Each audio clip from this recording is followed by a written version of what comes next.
The ballroom fell silent as Lady Elara Whitmore tore the diamond engagement ring from her finger and let it clatter to the marble floor.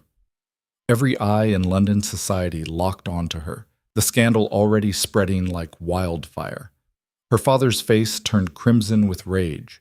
Her fiancé stood frozen in humiliation. And in the doorway, Duke Rowan Blackmore waited, battle-scarred and unyielding, his hand extended toward the life she'd been forbidden to choose. One step forward meant losing everything. One step back meant losing herself. Tonight, she would burn her world to the ground. Stay until the end to see how she survives the aftermath. Drop a like and comment which city you're watching from. The first crack in Lady Elara Whitmore's perfect life appeared on a Tuesday morning, though she wouldn't recognize it until much later. She stood in the drawing room of Whitmore House, surrounded by wedding fabric samples that all looked identical: cream, ivory, pearl, champagne. Her mother, Lady Catherine Whitmore, held each swatch to the light with the intensity of a general planning a military campaign. "The ivory has more warmth," her mother declared, "though the pearl suggests better breeding. What do you think, Elara?" Elara stared at the fabrics, fighting the urge to scream. They were planning her wedding to Lord Cedric Halford, a man so bland he could disappear in an empty room. A man who had never once asked what she wanted. A man chosen because he was safe, respectable, and would secure the Whitmore family's position in society. "I think," Elara said carefully, "that it doesn't matter which fabric we choose. The outcome will be the same."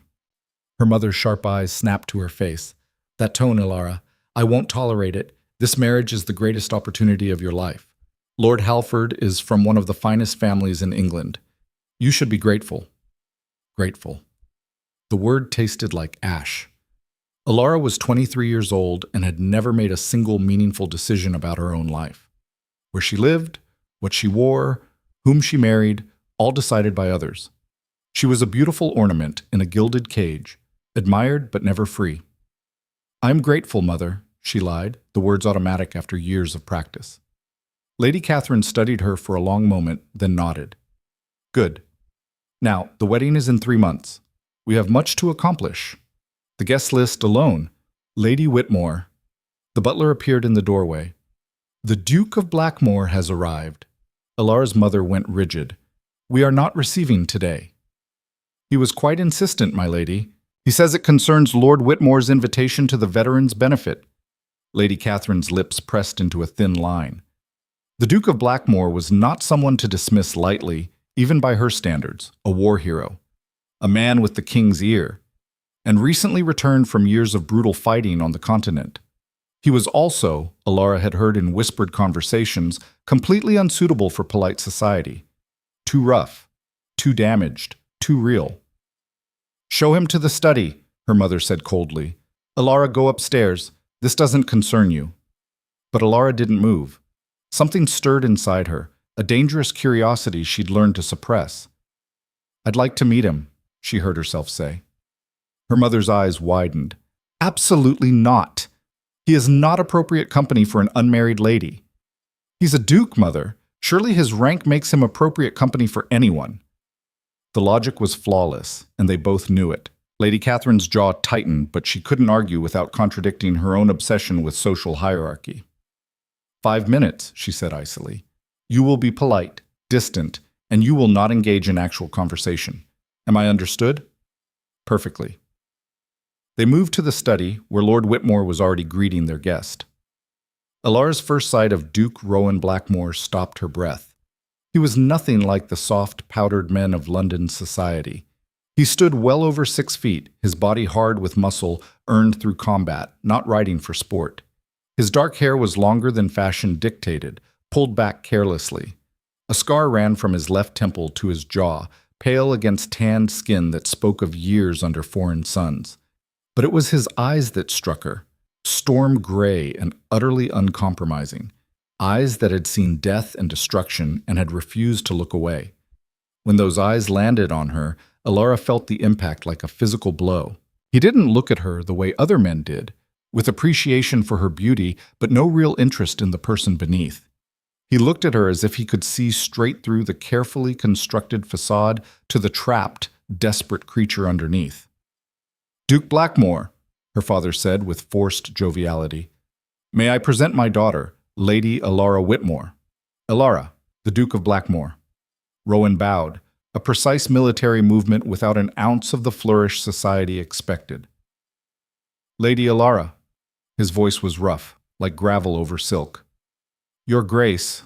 She curtsied, heart hammering against her ribs for reasons she couldn't name.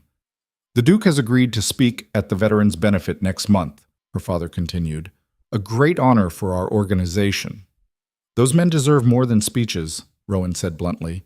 "They need employment, housing, medical care, not charity dinners where the wealthy feel good about themselves." The temperature in the room dropped 10 degrees. Lord Whitmore's smile became strained. "Well, yes, quite. Though of course the benefit does raise significant funds." "Which go where exactly?" Rowan's gray eyes were sharp as blades. "I've reviewed the organization's expenditures. 70% to administrative costs, 20% to awareness campaigns, 10% to actual veterans." Elara watched her father's face flush red. No one spoke to Lord Whitmore this way. No one challenged him in his own home. "I assure you, Duke Blackmore, our accounting is entirely proper." "I'm sure it is. That's the problem. You're properly doing nothing." Silence crashed through the study. Elara's mother stepped forward, her voice dripping ice. "Your Grace, perhaps this conversation would be better suited to a different venue. We wouldn't want to bore Lady Elara with such tedious matters." Rowan's eyes shifted back to Elara. "Do you find it tedious, Lady Elara, the fate of men who sacrificed everything for this country?" The question was a trap. If she agreed, she appeared heartless. If she disagreed, she contradicted her mother. But something in his gaze, a challenge maybe, or simply the first honest question anyone had asked her in years, made her answer truthfully. "I find it criminal," she said quietly, "that we claim to honor their service while letting them starve in the streets." Her mother's sharp intake of breath was audible. Rowan's expression didn't change, but something flickered in those storm-gray eyes. Recognition, perhaps, or respect. "Then perhaps," he said, still holding Elara's gaze, "you'd be interested in actual solutions. I'm establishing employment programs, housing cooperatives, medical clinics. They need funding, but more than that, they need people willing to do real work." "Elara is engaged to be married," her mother cut in sharply. "She has no time for such pursuits." "Engaged?" Rowan's eyes finally left Elara to sweep dismissively over her mother. "Congratulations. I'm sure your future husband has opinions about everything you're allowed to think." The insult was deliberate and devastating. Lord Whitmore surged to his feet. "Now see here! I've seen enough." Rowan turned back to Elara's father. "I'll speak at your benefit, Lord Whitmore, but I'll be telling the truth about where the money goes. If that's unacceptable, find another speaker." He moved toward the door, powerful and utterly unrepentant. But as he passed Elara, he paused. "I ride in Hyde Park every morning at dawn," he said, his voice pitched for her ears alone. "The North Meadow. If you ever want to discuss those criminal inefficiencies—" Then he was gone, leaving chaos in his wake. Her mother erupted immediately. "That man! The absolute gall! Elara, you will have nothing to do with him. Nothing. Do you understand?" But Elara barely heard her. Her heart was racing. Her skin felt electric, and for the first time in her carefully controlled life, she wanted something with an intensity that terrified her. She wanted to ride in Hyde Park at dawn. The next morning, Elara told herself she was taking an early ride for her health, the fresh air, the exercise. Certainly not because a scarred war hero had issued what felt like both an invitation and a dare. She wore her most practical riding habit, deep green velvet that her mother considered too simple for a lady of her station. Her maid, Hannah, had given her a knowing look but said nothing as she helped with the buttons. Hyde Park at dawn was nearly empty. Mist rose from the Serpentine. The city was quiet, holding its breath before the chaos of day. Elara guided her mare toward the North Meadow, her pulse accelerating with each step. He was already there. Rowan sat astride a massive black stallion that looked more like a weapon than a mount. He wore no coat, just shirt sleeves and a vest, completely improper for this hour and temperature.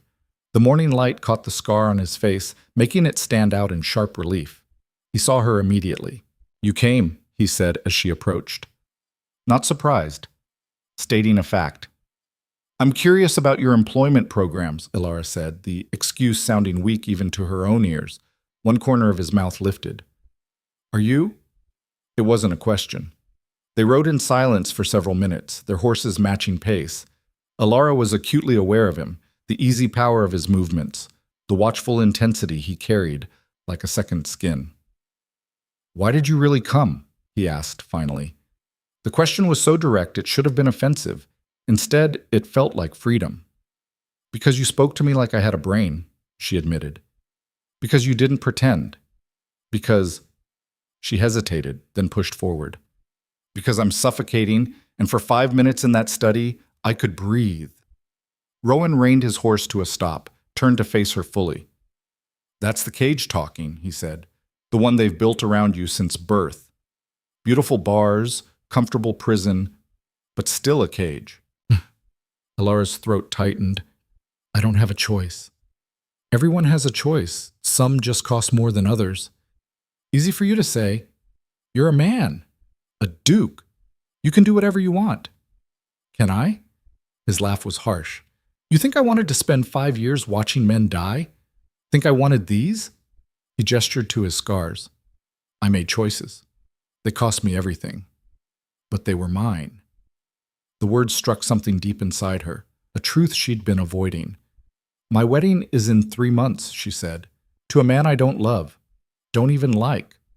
But it's been arranged, the contract signed, the announcements made. So break them. I can't just... You can. He moved his horse closer until they were nearly touching. You're choosing not to because you're afraid of the consequences. That's fine. Fear is honest. But don't pretend you have no choice. Anger flared in her chest. What would you have me do? Destroy my family's reputation? Become a social pariah? Live in poverty? That's the price of freedom. Yes. That's insane. That's survival. His gray eyes burned into hers. I've lived through war, Lady Elara. Real war. Watching men torn apart.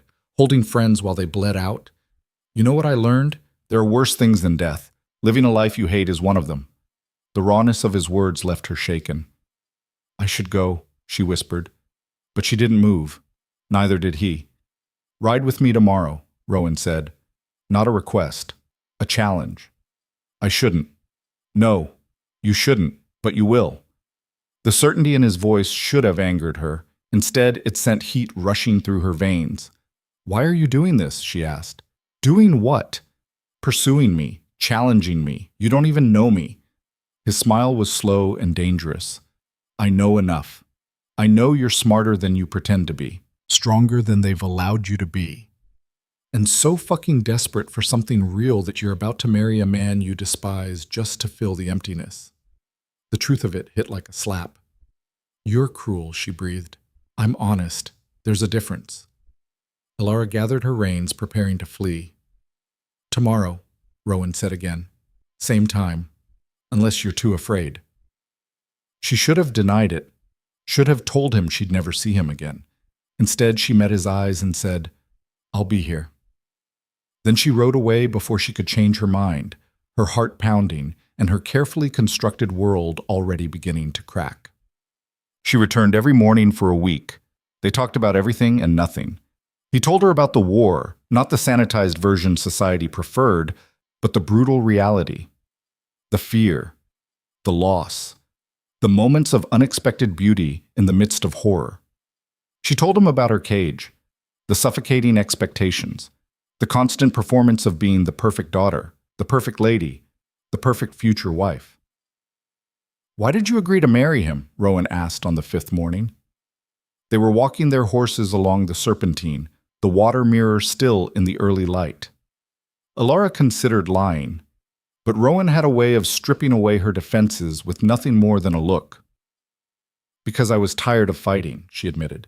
Because every time I suggested something different, studying at university, traveling, doing charity work that actually mattered, I was told no. Eventually, it seemed easier to just surrender. Surrender is death by a different name. Not everyone can be a warrior, Your Grace. Stop calling me that. She glanced at him, startled. It's your title. It's a label society uses to put me in a box. My name is Rowan. The intimacy of using his given name felt dangerous, thrilling. Rowan, she said softly, testing how it felt on her tongue. His eyes darkened. Elara. The way he said her name, rough and possessive, sent shivers down her spine.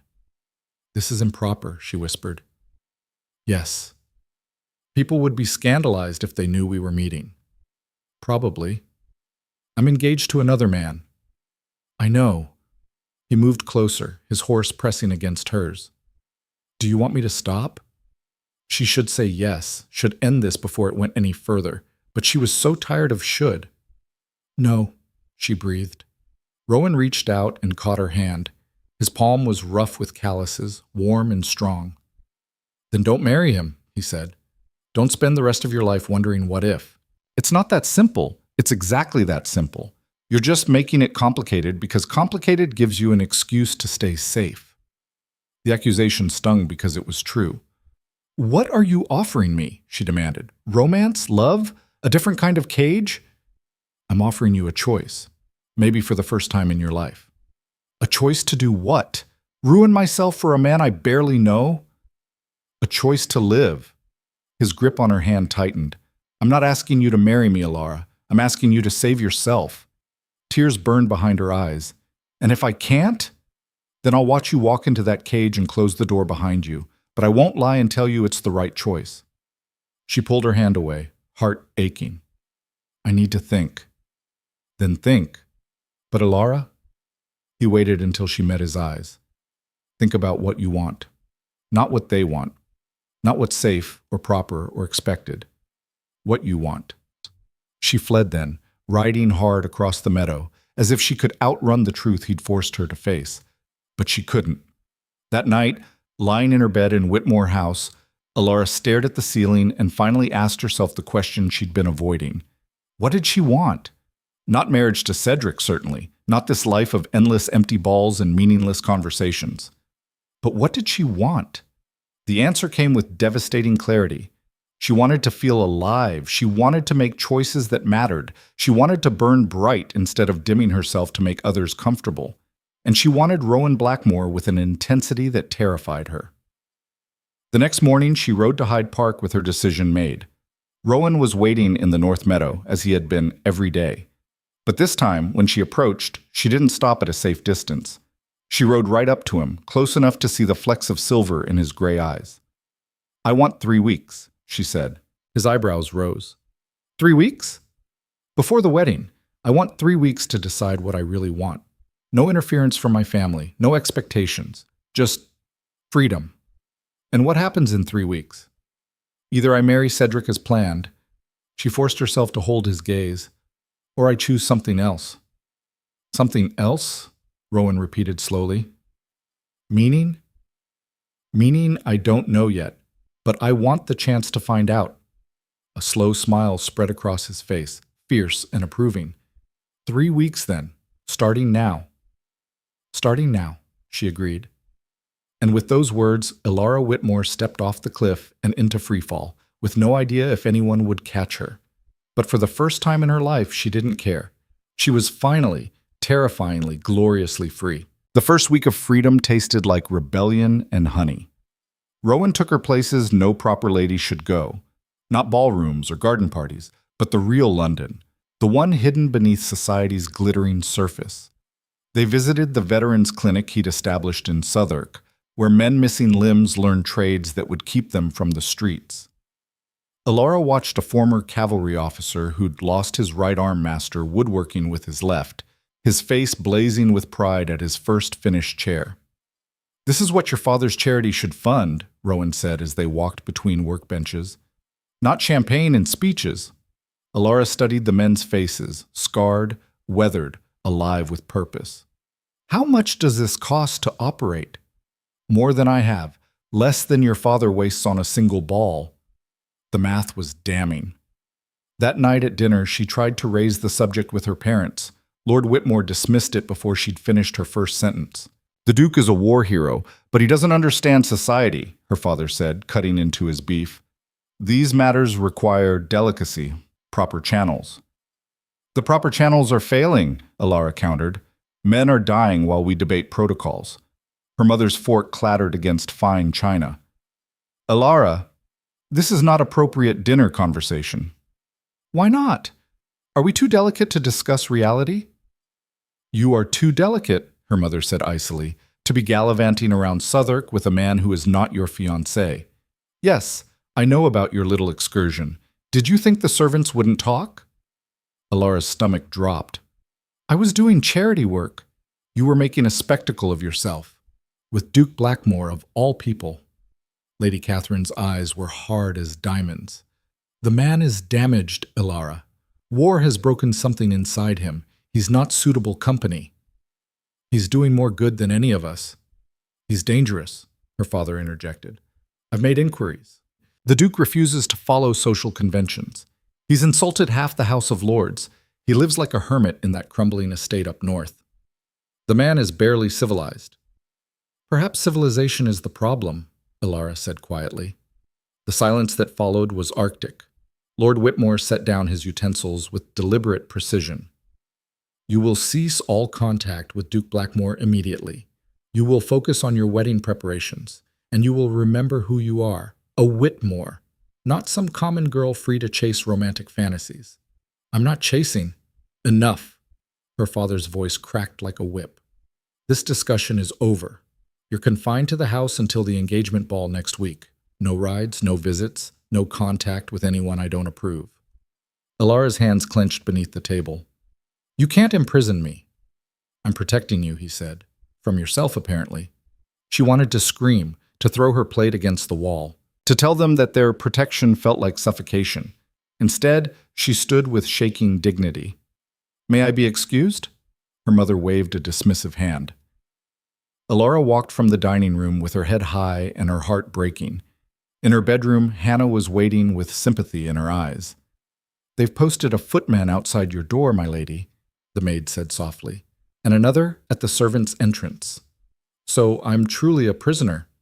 They're frightened. They see you changing. Elara laughed bitterly. I'm finally becoming myself. That terrifies them more than anything. Hannah hesitated, then pulled a folded note from her apron. This came for you, through the kitchen. Elara's heart leapt. She recognized Rowan's bold handwriting immediately. The note was brief. North Garden Wall, midnight. If you still want your 3 weeks, she should ignore it, should accept her confinement and return to the safe path. But safety had become another word for death. Hannah, Elara said slowly, how loyal are you? The maid's smile was conspiratorial. To you, my lady, more than they pay me to be.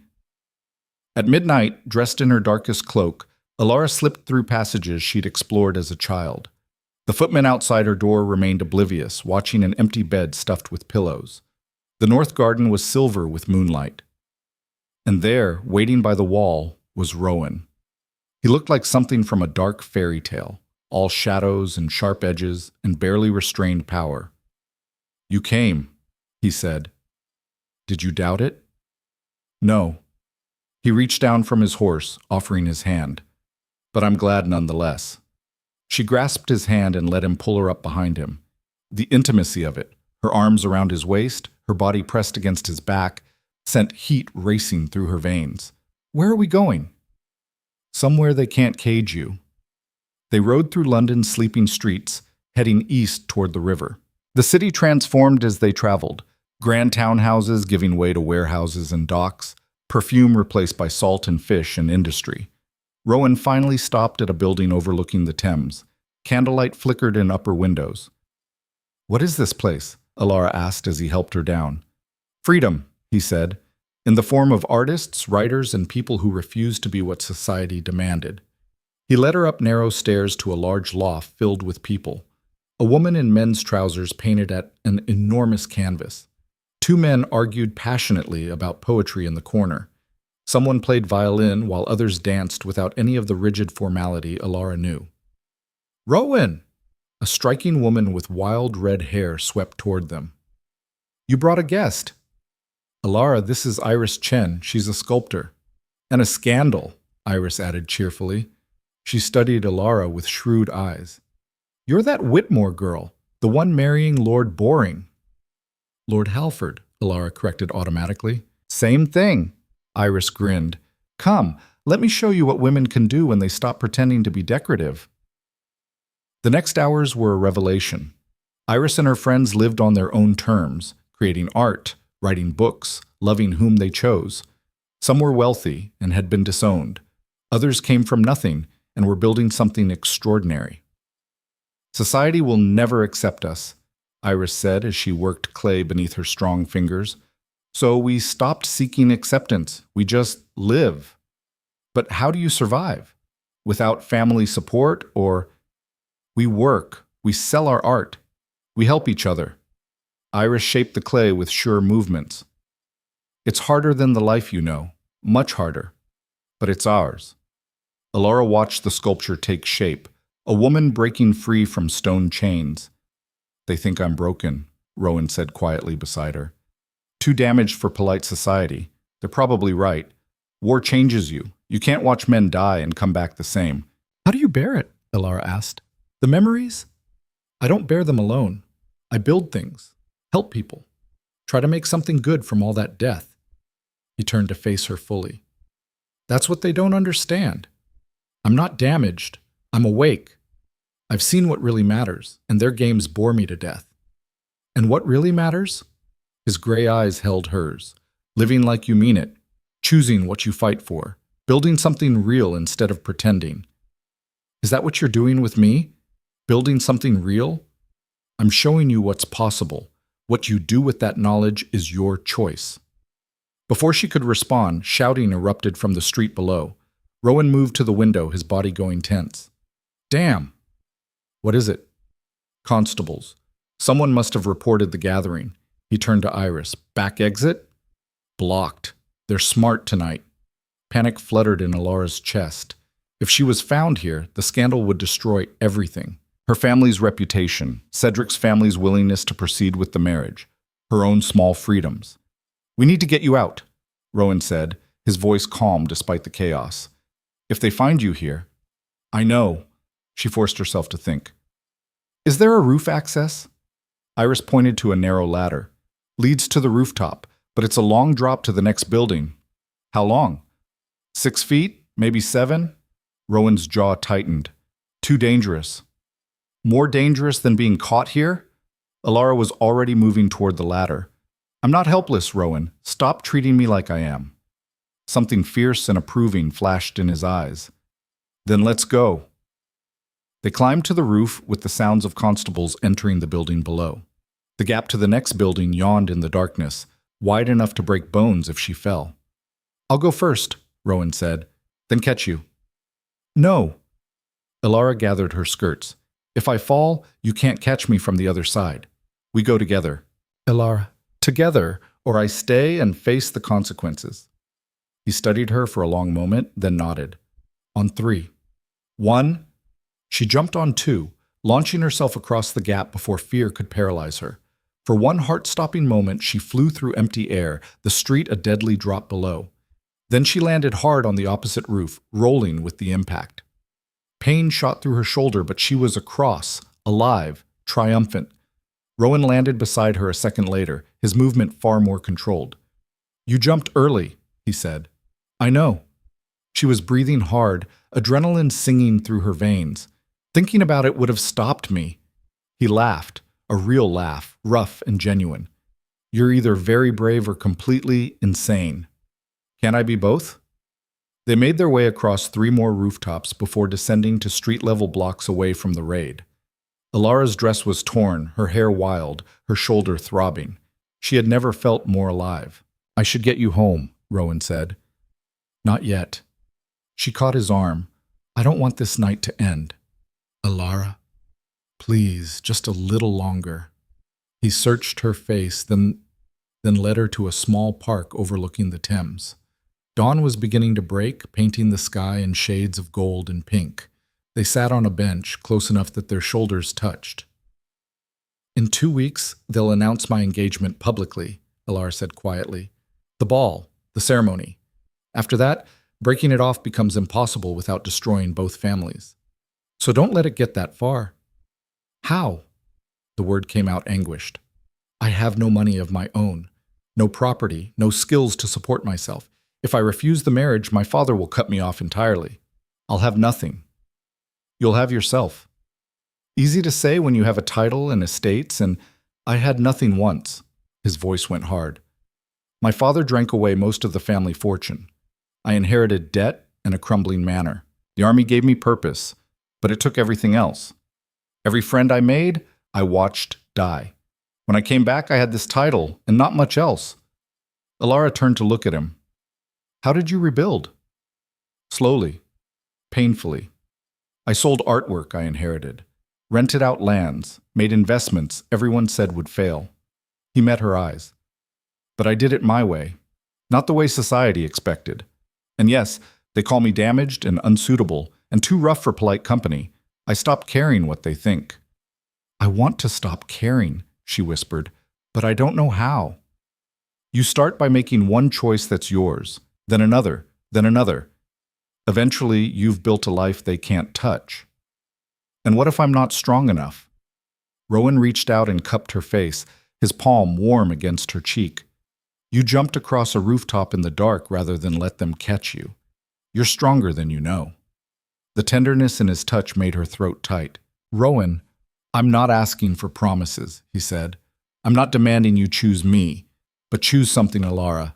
Don't let them make you small. She leaned into his hand, closing her eyes. I'm frightened. Good. Fear means you're still alive. When she opened her eyes, his face was inches from hers.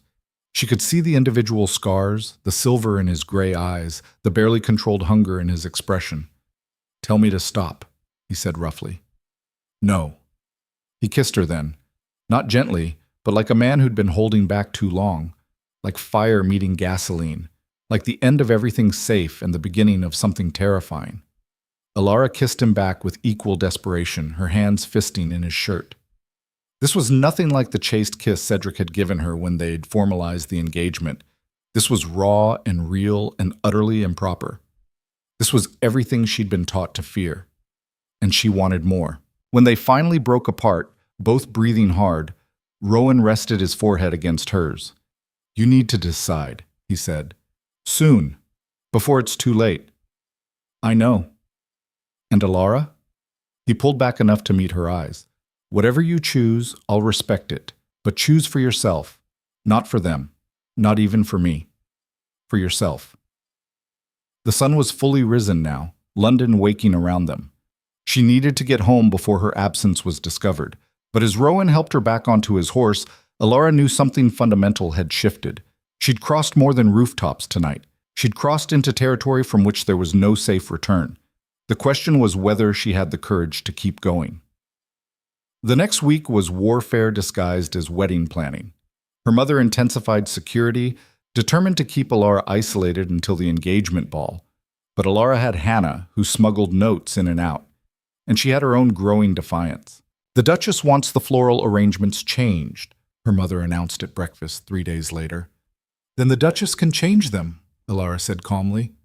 Lady Catherine's fork paused midway to her mouth. Excuse me? I said she can change them. They're her flowers. They are your wedding flowers. For a wedding I never agreed to. The words hung in the air like dropped crystal. Her father lowered his newspaper slowly. What did you say? Elara's heart hammered, but she held her ground. I never agreed to marry Lord Halford. You arranged it. You signed the contracts. You made the announcements, but I never said yes. You didn't say no, her mother snapped. Because you never asked. You told me. There's a difference. Lord Whitmore's face darkened. We've given you everything. You've given me a cage lined with silk, Elara interrupted. I'm grateful for the comfort, but I'm suffocating. This is Duke Blackmore's influence, her mother hissed. That man is poisoning your mind. He's helping me think for myself, something you've prevented my entire life. Her father surged to his feet. Enough. I will not tolerate this disrespect. You are a Whitmore. You have responsibilities. To whom? To you. To society? What about to myself? Yourself? Her mother's laugh was cruel. You foolish child. There is no yourself separate from family and duty. We are Whitmores. That is who we are. That's who you are? Elara said quietly. I want to find out who I am. Her father's hand slammed onto the table. You will marry Lord Halford in 2 months as planned. You will cease this rebellion, and you will never see Duke Blackmore again. That is final. No. The word was soft but absolute. Her father stared at her as if she'd grown a second head. No? No. Elara stood, her legs shaking but her voice steady. I won't be ordered about like a servant. I won't be sold to preserve our social standing. And I won't apologize for wanting a life that's mine. Then you'll have nothing, her mother said coldly. No inheritance, no family, no support. You'll be ruined. Better ruined than dead inside. She left the breakfast room with her parents' furious silence at her back and tears streaming down her face. But she didn't break. That night, another note from Rowan arrived via Hannah. They're trying to break you. Don't let them. She wrote back a single word. Never. The engagement ball arrived like an execution date. Elara stood in her bedroom while Hannah laced her into a gown of ice blue silk, chosen by her mother, of course. Everything was chosen by her mother. You look beautiful, my lady, Hannah said softly. I look like a sacrifice dressed for the altar. The maid's hands stilled. You don't have to go down there. Yes, I do. Elara met her own eyes in the mirror. But not for the reasons they think. Downstairs, Whitmore House blazed with lights and overflowed with London's finest families. Everyone who mattered had come to witness Lady Elara Whitmore's formal engagement to Lord Cedric Halford, everyone except the person whose opinion she actually cared about. Rowan hadn't been invited, of course. Her parents had made certain of that. But as Elara descended the staircase, her eyes scanning the crowd, she saw him anyway. He stood near the terrace doors, dressed in formal evening wear that he wore like armor. His scarred face was stark and beautiful in the candlelight, and his gray eyes found hers across the ballroom with the precision of a rifle shot. He shouldn't be here. Her father would have him thrown out. But he'd come anyway. For her. Elara! Her mother materialized at her elbow, fury disguised beneath a social smile. What is he doing here? I invited him, Elara lied smoothly. You most certainly did not. Lady Whitmore. Lord Cedric appeared, offering his arm with the mechanical precision of a clockwork toy. Your daughter looks exquisite. Cedric was handsome in the way of a porcelain doll, perfect features, empty eyes. He smiled and said the right things and felt nothing whatsoever, including, Elara had realized, anything for her. Thank you, Lord Halford, she said, allowing him to lead her onto the dance floor. They waltzed with technical precision and zero passion. Cedric talked about the wedding, the honeymoon, their future home. He asked her opinion on nothing. Halfway through the dance, Elara caught Rowan's eyes again. He hadn't moved, hadn't looked away. He was waiting. You're distracted, Cedric observed without real interest. I'm sorry, It's fine. You're probably nervous about the announcement. He smiled his empty smile. Don't be. Everything is arranged. You need only stand there and look lovely. Something inside her snapped. Cedric, she said quietly, do you love me? He blinked, clearly taken aback by the question. I have great respect and admiration for you. That's not what I asked. Love is a romantic notion, Elara.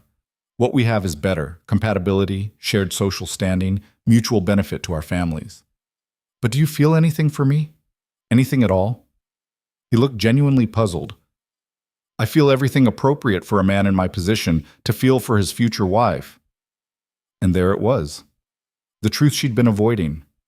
Cedric didn't love her, didn't even particularly like her. She was an acquisition, a beautiful object to display at parties. I need air, she said, pulling away from him mid-waltz. But the announcement... She was already walking toward the terrace, her heart pounding so hard she thought it might break through her ribs. Rowan intercepted her before she reached the doors. Dance with me, he said. It wasn't a request. Before she could respond, before anyone could object, he pulled her into his arms and swept her into the waltz. The ballroom seemed to hold its breath. Rowan danced like he fought, precise, powerful, completely in control. But there was nothing mechanical about it. His hand burned at her waist. His eyes never left hers. You're causing a scandal, she whispered. Good. His voice was rough. Have you decided? Decided what? What you want? Who you want to be? The music swirled around them. Everyone was watching now. Her parents, Cedric, the entire cream of London society. I want to be free, she said, but I don't know if I'm brave enough. You jumped across rooftops in the dark, Elara. You're brave enough for anything. That was different. No, it wasn't. This is the same thing, a leap into darkness. But this time, I'm asking you to trust yourself. The music was ending. Soon her father would announce the engagement. Soon it would be too late. 3 weeks, she whispered. You promised me 3 weeks to decide. And you have. 2 days left. Then you marry him or you don't. But you decide. The music stopped. Lord Whitmore stepped onto the small stage at the end of the ballroom, champagne glass raised. My friends, he began, his voice booming with false joviality. Thank you for joining us this evening for a most joyous occasion.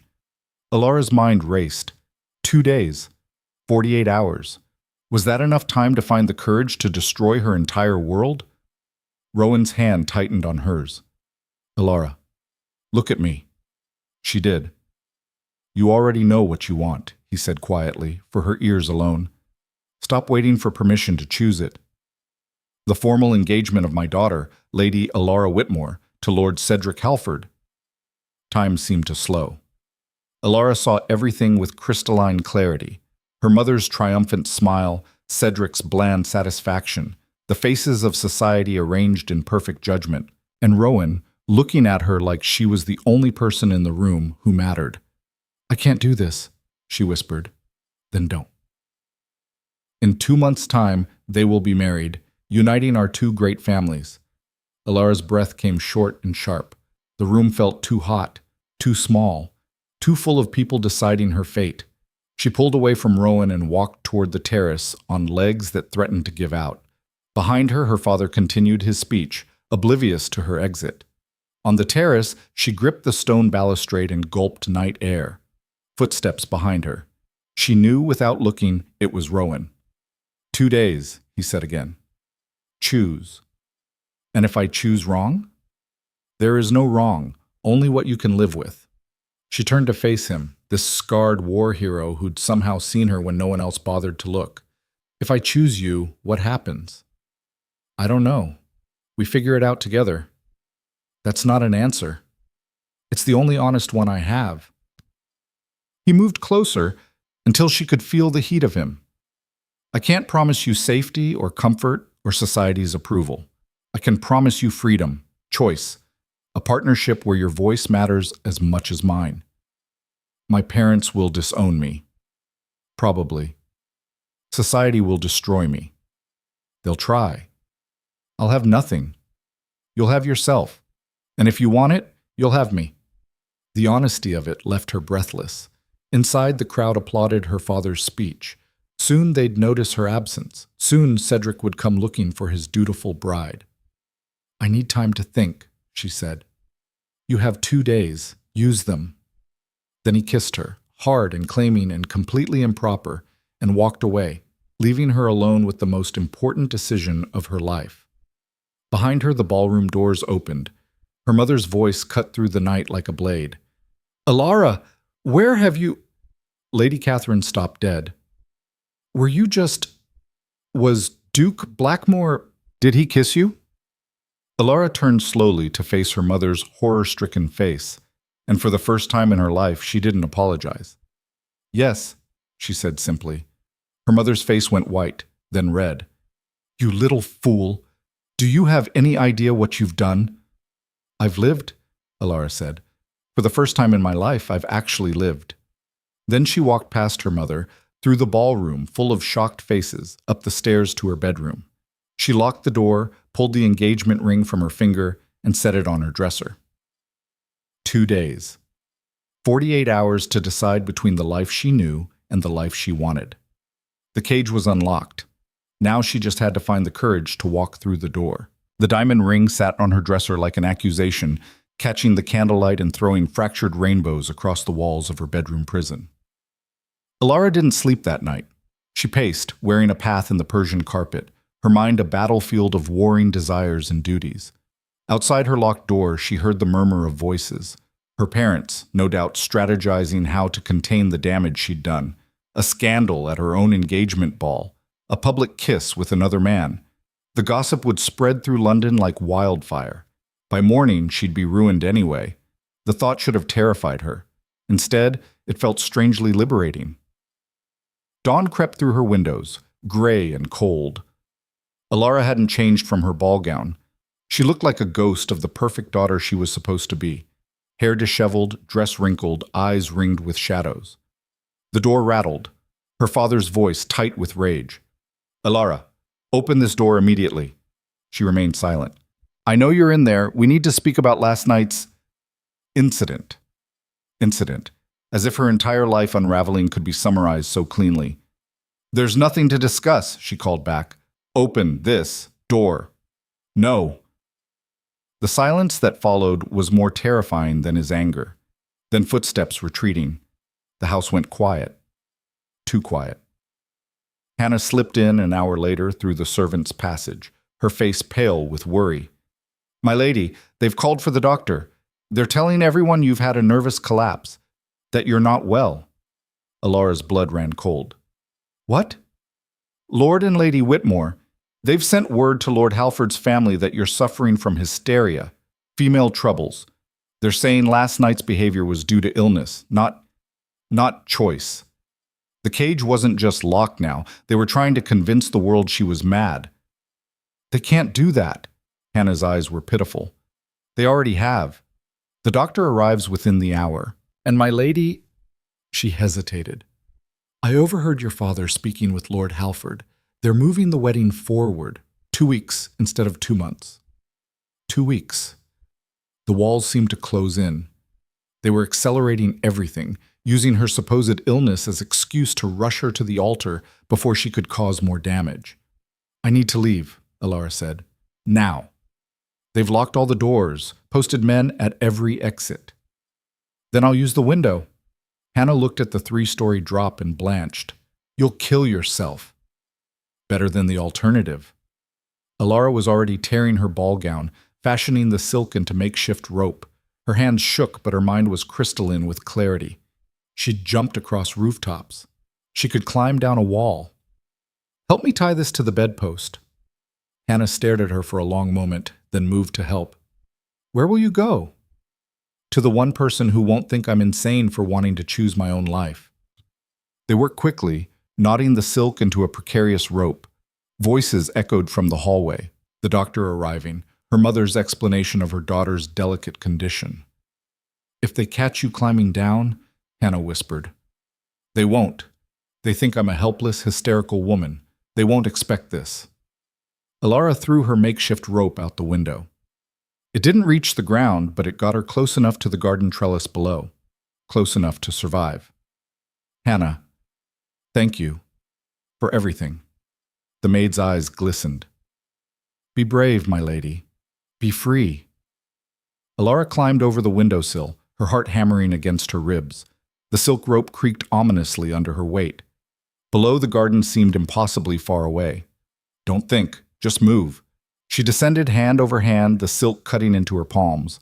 Halfway down, she heard shouting from her window. They'd discovered her gone. No time for caution now.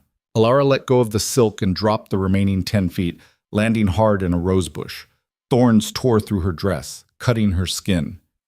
Pain lanced up her ankle, but she was down. She was free. She limped toward the garden wall, hearing doors slamming open behind her. Her father's voice roaring orders, footmen mobilizing. The wall was 8 feet of smooth stone. Impossible to climb, unless you were desperate enough. Elara dragged a stone bench over, climbed atop it, and hauled herself up with strength she didn't know she possessed. Her injured ankle screamed in protest. Her hands bled from the rough stone, but she made it over, dropping into the alley beyond just as footsteps thundered into the garden. She ran. Through London's awakening streets, still in her torn ball gown, bleeding and limping. People stared. Some moved away. A lady running alone, disheveled and wild-eyed, was either mad or dangerous. She didn't care.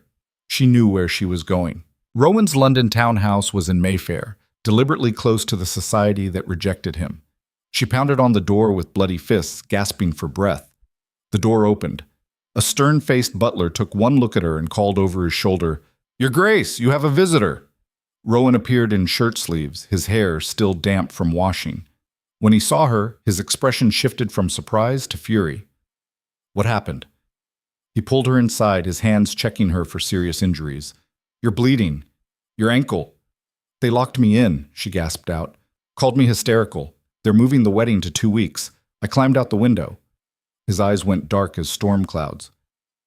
"You climbed—" He stopped himself, clearly struggling for control. "Where are they now?" "Coming. They'll look here eventually." "Then we don't have much time." He turned to his butler. "Morrison, prepare the traveling coach. We leave in 10 minutes." "Your Grace, now!" The butler disappeared. Rowan pulled Elara into his study and shut the door. "Listen to me carefully," he said, his hands on her shoulders. "If we do this, if we run, there's no going back. Your family will disown you. Society will condemn you. You'll be ruined. I'm already ruined. At least this way I choose it. Elara, I'm done being their prisoner." Her voice broke. "I'm done pretending. I don't love Cedric. I don't even like him, and I won't spend my life suffocating just to make them comfortable." Rowan searched her face. "What are you saying?" "I'm saying I choose you. I choose freedom. I choose a life that's mine, even if it means losing everything else." For a moment he didn't move. Then he kissed her, fierce and claiming, and utterly without apology. "We'll need to marry immediately," he said when they broke apart, "before your father can stop us, before they can drag you back." "How? We need banns posted, licenses. Special license. I can get one through my connections." His mind was already working, planning. "But it means leaving London, going north to my estate. Can you handle that?" She thought of the wild northern territories she'd heard whispered about. Remote, harsh, nothing like the comfortable life she knew. "Yes," she said without hesitation. He smiled then, a real smile that transformed his scarred face into something almost beautiful. "Then let's burn your old life to the ground." The next hour was controlled chaos. Rowan's staff moved with military precision, packing essentials while Elara washed the blood from her hands and changed into traveling clothes his housekeeper provided. They were too large, meant for a servant, but they were practical. She was lacing her boots when Morrison appeared, his face grim. "Your Grace, Lord Whitmore is here, with constables." Rowan swore viciously. "How many?" "4 constables, Lord Whitmore and Lord Halford. They're demanding Lady Elara be surrendered immediately." "On what grounds?" "They claim she's mentally unwell, that you've taken advantage of a vulnerable woman." Elara's hands clenched into fists. Of course. Paint her as mad and Rowan as a predator, the perfect story to save their reputations. "I'll speak to them," she said, moving toward the door. Rowan caught her arm. "Absolutely not. They'll drag you back and lock you away." "Then what do you suggest?" His eyes met hers, and she saw the calculation there, the war strategist weighing options. "We fight," he said simply. They descended together to find her father in the entrance hall, flanked by constables and a furious Lord Halford. Her mother stood behind them, her face a mask of wounded dignity. "Elara!" Her father's voice cracked like thunder. "Thank heaven! This man has abducted you." "He's done nothing of the sort," Elara cut in. "I came here of my own will." "You're unwell, darling, not thinking clearly." Her mother's voice dripped false sympathy. "The doctor confirmed it, female hysteria. You need rest and treatment." "I need freedom, which you've never allowed me." Lord Halford stepped forward, his bland face tight with embarrassment. "Lady Elara, this behavior is most unseemly. Return home immediately, and we'll speak no more of it." "I'm not returning, and I'm not marrying you." "You don't mean that?" "I absolutely do. I don't love you, Cedric. I don't even know you, and I won't spend my life pretending otherwise." His face flushed. "You're making a spectacle." "Good. Someone should." She turned to the constables. "I'm 23 years old, a legal adult. I came here willingly, and I'm staying willingly. You have no grounds to remove me." The lead constable looked uncomfortable. "My lady, your father claims you're not of sound mind." Does she seem unsound to you? Rowan's voice was deadly quiet. She climbed out a window to escape imprisonment. She ran across London to find safety. Those aren't the actions of a madwoman. Those are the actions of someone fighting for her life. That's absurd, her father blustered. Elara, stop this nonsense immediately. You're embarrassing the family. You embarrassed me first. Her voice shook but held firm. You locked me in my room, called me hysterical, tried to marry me off like property. All I've done is refuse to cooperate. We were protecting you? From what? From choosing my own life? From being happy? Her mother's composure finally cracked. You think this is happiness? Running away with a damaged war hero who lives in the middle of nowhere? You'll be isolated, poor, cut off from everything you know. Better that than dead inside. The words hung in the air like a death sentence. Her father's face went purple. Constables, remove my daughter immediately. She's clearly not in her right mind. Actually, Rowan said, his voice cutting through the tension like a blade, you can't. He pulled a document from his jacket and handed it to the lead constable. The man's eyebrows rose as he read. This is a special marriage license, issued this morning. Elara's heart stopped. What? Rowan turned to her, his gray eyes steady. I had it drawn up last night, after the ball. I knew you'd choose freedom. The question was whether you'd choose it with me. You presumptuous, her father started. The license is legal, Rowan continued, ignoring him. Lady Elara is of age and sound mind. If she agrees to marry me right now, you have no legal grounds to prevent it. The room went deathly silent. Elara stared at him, her mind reeling. Right now? Right now. Before they can stop us. Before you can change your mind, or they can drag you back. His voice softened. But only if you choose it, only if you're sure. Her father found his voice. If you do this, Elara, you're dead to us. No inheritance, no family, nothing. You'll be ruined, her mother added, her voice breaking. Completely and utterly destroyed in society.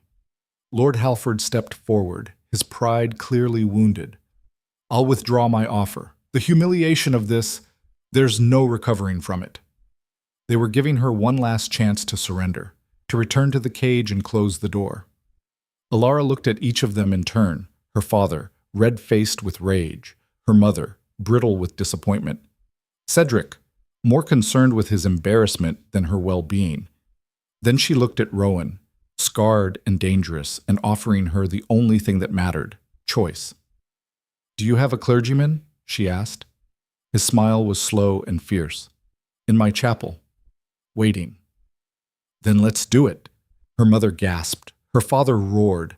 Cedric sputtered incoherently.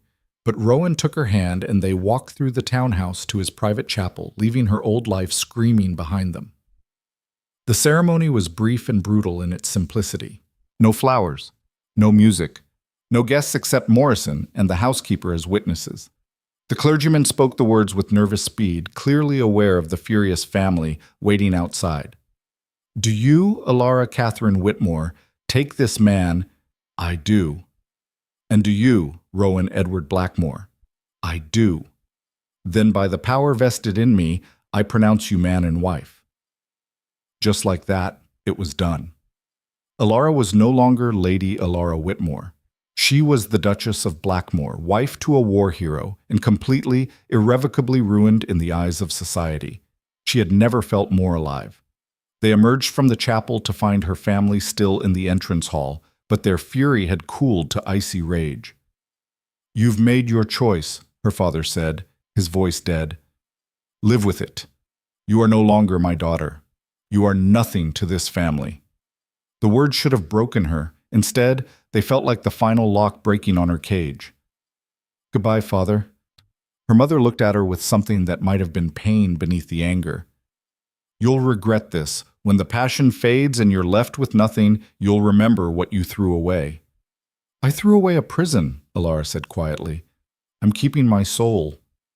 They left then, her family and the constables and Lord Halford, leaving behind only the wreckage of the life she'd burned. Rowan's hand found hers. Ready? For what? The hard part. living with the choice you just made. She squeezed his fingers. Take me north. Show me what freedom looks like. They traveled for 3 days, leaving London's judgment behind with every mile. The landscape transformed from manicured estates to wild moorland. The air grew colder, sharper, tasting of heather and rain. Blackmoor Keep rose from the northern wilderness like something from a darker age, all stone towers and battlements, built to withstand sieges rather than host balls. "It's not Whitmore House," Rowan said as their coach approached. "Good," Elara breathed. "I never want to see anything like Whitmore House again." The estate was beautiful in its wildness. No carefully groomed gardens, but hills rolling to the horizon. No army of servants, but a small loyal staff who greeted their duke with genuine warmth. Mrs. McLeish, the housekeeper, took one look at Elara's borrowed clothes and set her mouth in a line. "Poor lamb. Come, Your Grace, let's get you properly dressed." Your Grace. The title still felt foreign. That night, Elara stood in the tower bedroom that was now hers, looking out over lands that stretched endlessly into darkness. She wore a simple nightdress, her hair loose, her feet bare. This was her life now. No balls, no society, just wild country and a husband she barely knew. The door opened. Rowan entered, still fully dressed, his expression unreadable. "I wanted to give you space," he said. "This has been a lot." "It has." She turned to face him. "I married you. I barely know you." "I know. I might have made a terrible mistake." "You might have." He moved closer, his storm gray eyes searching hers. "But you made it yourself. That counts for something." She studied his scarred face, this man who'd given her freedom at enormous cost. "What happens now?" "Now we figure out if we can build something real. Or if we just burned everything down for nothing." The honesty of it was terrifying and exhilarating. "I'm scared," she admitted. "Good. Fear means you're still fighting." He reached out, tucking a strand of hair behind her ear. "I won't lie to you, Elara. This won't be easy. The isolation, the work, the memories I carry. But it will be real. And it will be yours." She caught his hand, holding it against her cheek. "Teach me. How to live here. How to be free. You already know how. You just have to stop apologizing for it." That night, they didn't consummate the marriage. Instead, they sat by the fire and talked until dawn, about his war, her cage, the future they'd have to build together. And Elara realized that freedom wasn't a destination. It was a choice she'd have to make every single day. But for the first time in her life, she had the power to make it. The first weeks at Blackmoor were brutal. Elara had never dressed herself, cooked a meal, or managed a household with only 5 servants instead of 50. She burned her first attempt at making tea. She got lost in the estate's endless corridors.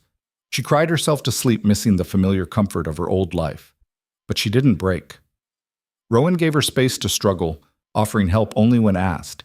He treated her like an equal partner, soliciting her opinion on estate matters, showing her the account books, teaching her how the land worked. "The tenants here are good people," he said as they rode across the moors one morning. "Loyal, but they need support. Fair rents, repairs, education for their children. Can we afford it? Barely, but we'll find a way." She loved that he said we instead of I. They worked together, Elara discovering skills she'd never known she possessed. She organized the estate's chaotic records. She visited tenant families, listening to their needs. She helped Mrs. McLeish preserve food for winter. It was hard, physical, exhausting work, and she had never been happier. But 6 weeks after their wedding, her old life came crashing back. A letter arrived, carried by a mud-spattered messenger who'd ridden hard from London. Rowan read it in his study, his face going dark. "What is it?" Elara asked. He handed her the letter without a word. It was from her father's solicitor. Lord Whitmore had died of an apoplectic fit. In his final moments, he'd changed his will, leaving his entire fortune to charity and explicitly excluding Elara from any inheritance. But that wasn't the worst part. Lady Catherine, grief-stricken and vengeful, was suing for annulment of Elara's marriage. She claimed coercion, claimed Rowan had manipulated a vulnerable woman, claimed the marriage was invalid, and she had Lord Halford's family supporting her, and half of London's most powerful families, and enough money to drag the case through courts for years. "She can't do this," Elara whispered. "She can try." Rowan's jaw was tight. "And even if she fails, the scandal will be enormous. Every detail of our marriage dragged into public view. Your reputation is already destroyed. What more can they do?" "You'd be surprised." He looked at her with something like pain in his eyes. "Elara, if you want to walk away, if this is too much—" "Walk away?" She stared at him in disbelief. "You think I'd leave now, when they're trying to destroy everything we've built? You didn't sign up for a legal war. I signed up for freedom. This is part of the cost." She moved to him, taking his scarred hands in hers. "We fight together." His expression shifted to something fierce and protective. "It won't be pretty." "Good. I'm done being pretty and perfect. Let them see what happens when they try to cage a woman who's learned to fly." But the fight came faster than either of them expected. 3 days later, bailiffs arrived at Blackmore with a court order. Lady Catherine had convinced a sympathetic judge that Elara needed to return to London for psychiatric evaluation, that she was mentally unfit to make decisions about her own life. They wanted to take her back, lock her away in some sanitarium until she agreed to annul the marriage. Rowan met them at the gate with every able-bodied man on the estate. "The Duchess is not going anywhere," he said, his voice deadly calm. The lead bailiff, a thin man with nervous eyes, held up the order. "We have legal authority." "I don't care about your authority. You're not taking my wife. Your Grace, we can return with constables." "Then do it. Bring an army. You're still not getting through this gate." Elara appeared beside him, dressed in riding clothes, her hair pulled back severely. She looked nothing like the perfect lady she'd once been. She looked like a woman who'd learned to fight. "I'm not mad," she said clearly, addressing the bailiffs and the small crowd of curious tenants who'd gathered. "I'm not coerced. I married Duke Blackmore willingly, and I'm staying here willingly." Your Grace, your mother claims—" "My mother is trying to punish me for choosing my own life. She's using the law as a weapon because she lost control of me." Elara's voice rang out strong and unwavering. "I won't go back. If you try to take me, you'll have to drag me screaming, and everyone here will witness it." The bailiff looked at the assembled crowd, tenants, servants, farmers, all watching with hard eyes. "This isn't over," he said finally, backing toward his horse. "No," Rowan agreed. "It's just beginning." They rode away, but the damage was done. The threat was real. That night, Elara sat in Rowan's study while he paced like a caged predator. "We need allies," he said. "Legal support. People with influence who'll stand against your mother." "We have no one. You said yourself, society has rejected us both." "Not everyone." He stopped pacing, his eyes calculating. "I still have connections from the war. Men who owe me their lives. And there are others, people who've been hurt by society's rigid rules, people who'd support someone fighting back." "Can we win?" His pause was too long. "I don't know," he admitted finally. "Your mother has money and social power. She's playing the grieving widow protecting her mad daughter. It's a compelling story." "Then we tell a better one." Elara stood, her mind racing. "Not me as victim, not you as predator, but us as people who chose each other despite the cost. The courts don't care about romance. They care about the law, and the law says I'm an adult woman who married legally. They'd have to prove I was incompetent at the time. Were you keeping records of our interactions?" He nodded slowly. "Letters, dates, witnesses to your clear state of mind." "Then we use them. We fight this properly, legally, and we show London that I'm not some fragile flower who broke under pressure. I'm a woman who got tired of the cage and broke out." Rowan stared at her for a long moment, then laughed. A real laugh, rough and genuine. "You're terrifying. You know that?" "Good. They should be terrified. They wanted to destroy me, and instead I'm becoming something they can't control." He pulled her into his arms, kissing her with the fierce pride of a man who'd found his equal. "Then let's give them a war they won't forget," he murmured against her lips. But before she could respond, the study door burst open. Mrs. McLeish stood there, her face white with fear. "Your Grace, the keep! Someone set fire to the east wing." They ran. Smoke billowed from the ancient stone structure, flames licking at wooden beams. The staff was already forming bucket chains from the well, but the fire was spreading fast. "How did this start?" Rowan demanded, already stripping off his coat to fight the flames. "Don't know, Your Grace, but it started in 3 places at once." Not an accident. Arson. Elara's blood ran cold. Her mother wouldn't go this far. Would she? They fought the fire for hours, the entire estate working together to save their home. By the time they'd controlled it, the east wing was gutted, several rooms destroyed, and 2 servants badly burned. Elara sat in the courtyard, covered in soot and ash, watching the smoke still rising from her home. Rowan collapsed beside her, his face black with smoke. This was a message. From my mother? Probably. Or Halford's family, or anyone who wants to prove that defying society has consequences. She turned to look at him, this man she'd married in desperation and was learning to love in truth. Do we surrender? Give them what they want? His gray eyes met hers, storm-dark and utterly uncompromising. Never. Even if they burn everything we have, then we rebuild. But we don't surrender. Elara looked at the damaged keep, at the exhausted staff, at the life she'd chosen that was proving more brutal than she'd imagined, and she smiled. Then let them come, she said. Let them bring their courts and their fires and their judgment. We'll survive it all. Rowan took her hand, lacing their sooty fingers together. Together? Together. As dawn broke over the smoking ruins of the East Wing, Elara Blackmore, no longer Whitmore, no longer caged, made a silent promise to herself. She would not just survive this war, she would win it.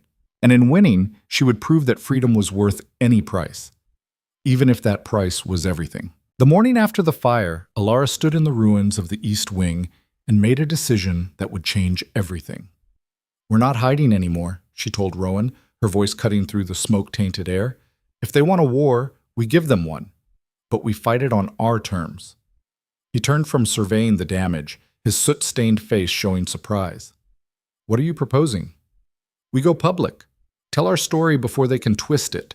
Show London exactly who I am now, not the mad daughter they're trying to paint, but a woman who chose her own fate." "That's dangerous. Every word will be used against us in court." "Good. Let them use it. Let them see I'm coherent, rational, and completely committed to this choice." She moved through the charred timbers, her mind racing. "My mother is counting on silence, on me hiding up here in shame while she controls the narrative. We break that expectation." Rowan's eyes narrowed thoughtfully. "You want to fight in the open. I want to make them look at what they did. Locked me in rooms, called me hysterical, tried to force me into a marriage I didn't want. Let London decide who the villain really is." A slow smile spread across his scarred face. "You're brilliant and terrifying. I'm not sure which quality I admire more." "Save your admiration. We have work to do." The first step was documentation. Rowan had kept meticulous records of their courtship, every conversation, every meeting witnessed and dated. But Elara needed more. She needed proof of her competence, her sanity, her ability to make reasoned decisions. She spent 3 days writing, not a defensive plea, but a clear-eyed account of her life before Rowan. The suffocation, the lack of choice, the slow death of living for others' expectations. She documented every attempt her family made to control her, every time they dismissed her thoughts, every moment she was treated as property rather than person. And she described her choice, not as romantic escape, but as survival. "This is explosive," Rowan said, reading her manuscript. "You're accusing your family of systematic abuse. I'm telling the truth. There's a difference. Society won't see it that way. You're a daughter speaking against her parents, a woman challenging the natural order. The natural order is killing women like me." Her voice was steel. "If speaking out destroys me, at least I'll go down fighting." He studied her for a long moment, then nodded. "Then we publish it. I know a printer in Edinburgh, sympathetic to radical causes. He'll run it. Not just publish, distribute. I want copies sent to every major house in London, every member of parliament, every newspaper. That will cause, then we sell something, land, artwork, whatever it takes.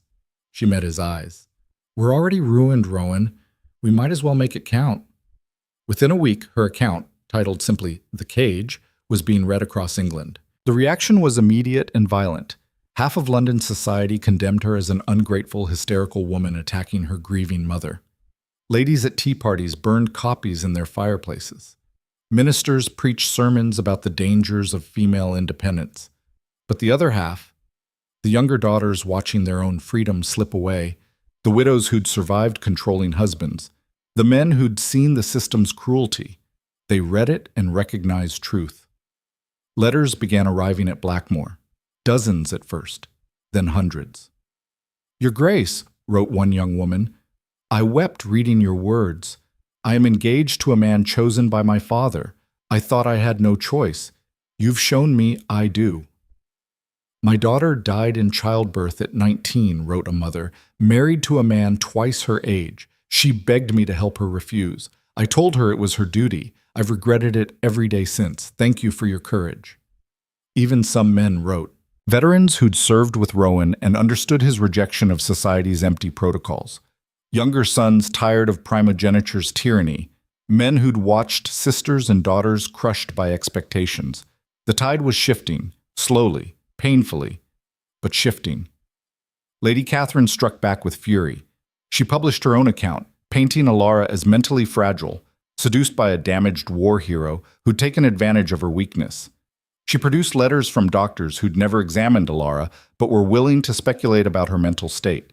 She had Lord Halford's family issue statements about the humiliation and breach of contract, and she accelerated the court case, demanding immediate annulment on grounds of coercion and mental incompetence. "The hearing is set for 3 weeks, Rowan said, reading the legal notice. "In London. You'll have to testify." Elara's stomach knotted. Returning to London meant walking into enemy territory, facing her mother in court. Her mother, having every intimate detail of her life examined by strangers. "Then I testify. They'll try to break you, make you look unstable. Let them try." Her voice was granite. "I've survived their cages. I can survive their courts." But surviving required preparation. They traveled to Edinburgh first, meeting with Rowan's solicitor, a sharp-eyed woman named Margaret Thornby, who specialized in defending the legally powerless. "Your case is difficult," Margaret said bluntly, spreading papers across her desk.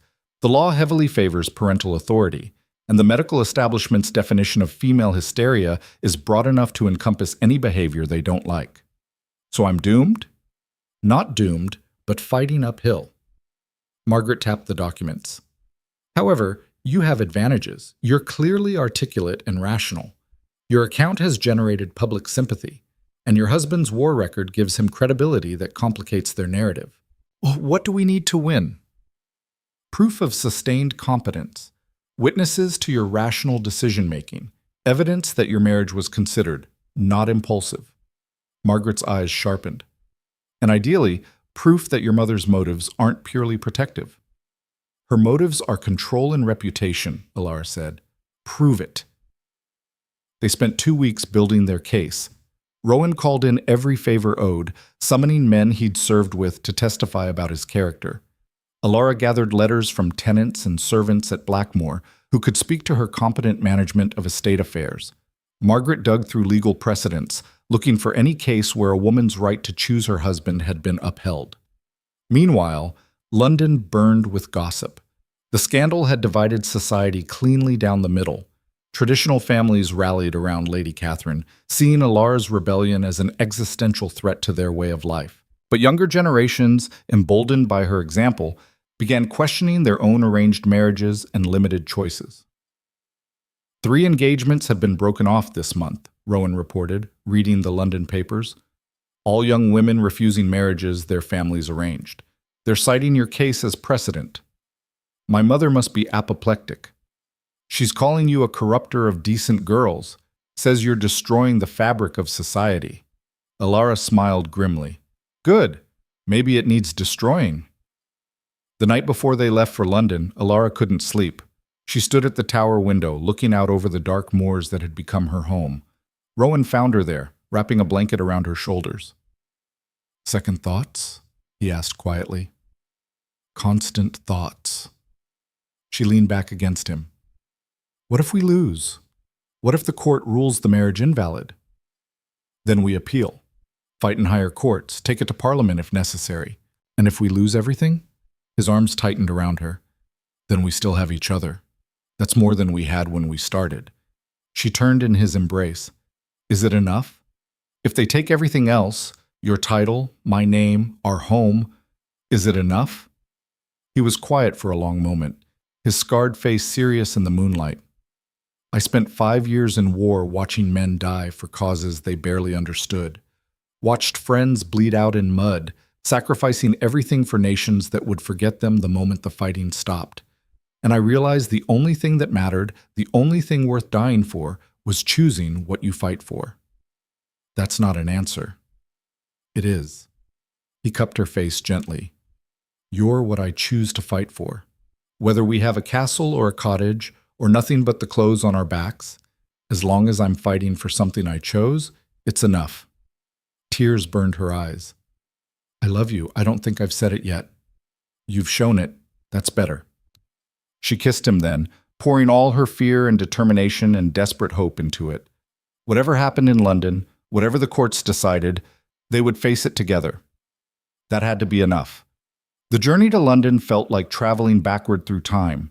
Every mile closer to the city increased the weight of expectation and judgment. The wild freedom of the northern moors gave way to cultivated estates, then crowded streets. Elara felt the cage closing in again. They stayed at Rowan's London townhouse, but he'd hired extra security. Your mother has already tried arson, he said grimly. I'm not taking chances.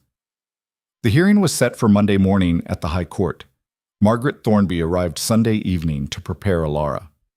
They'll try to rattle you, the solicitor warned. Ask invasive questions, twist your words, make you look emotional or irrational. How do I prevent that?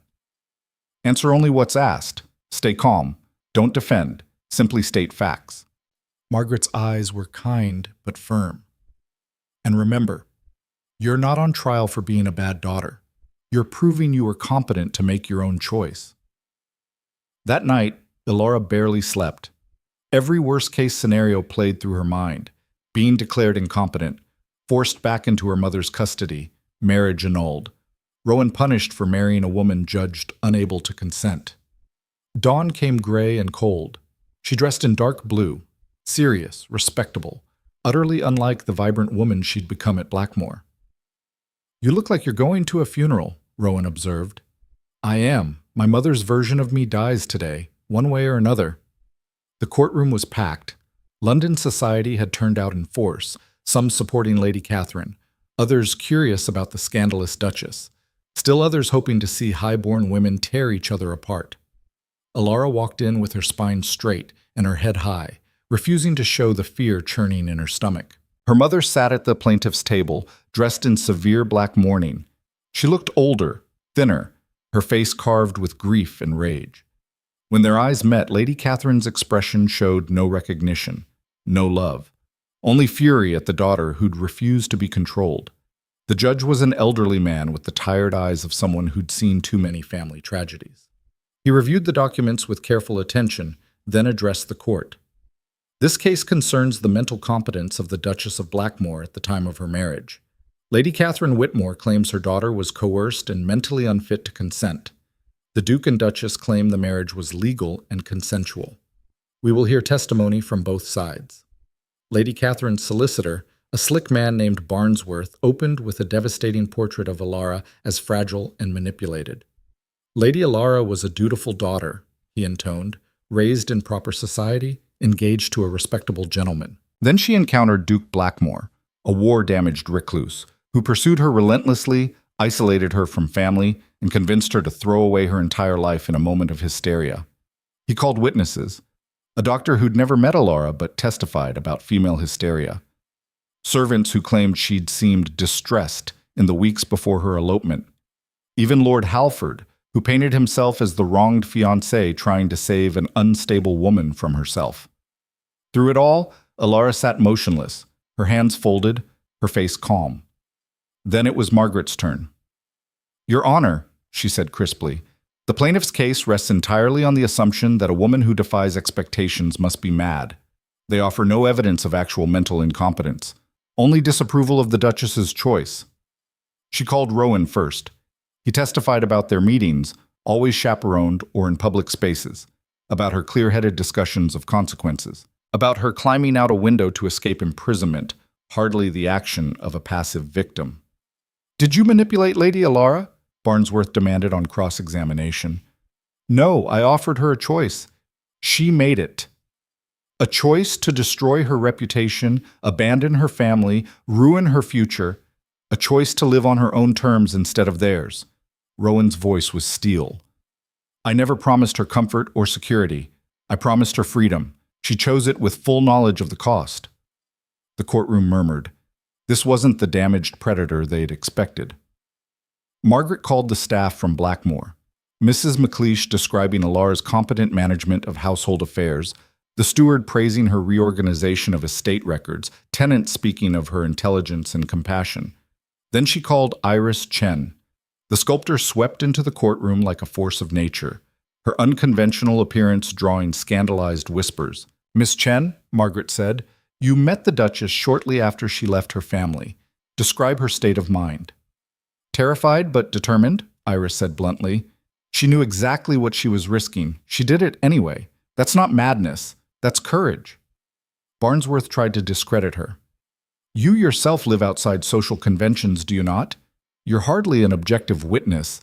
I'm objective enough to recognize a woman fighting for her life when I see one." Iris's eyes blazed. "You men sit here in your wigs and robes, deciding whether a woman was competent to choose her own husband. The real madness is this system that treats us like property, then calls us hysterical when we object." The judge banged his gavel over the erupting whispers, but Iris had struck a nerve. Finally, Margaret called Elara herself. She walked to the witness stand with her heart hammering but her steps steady. The courtroom fell silent.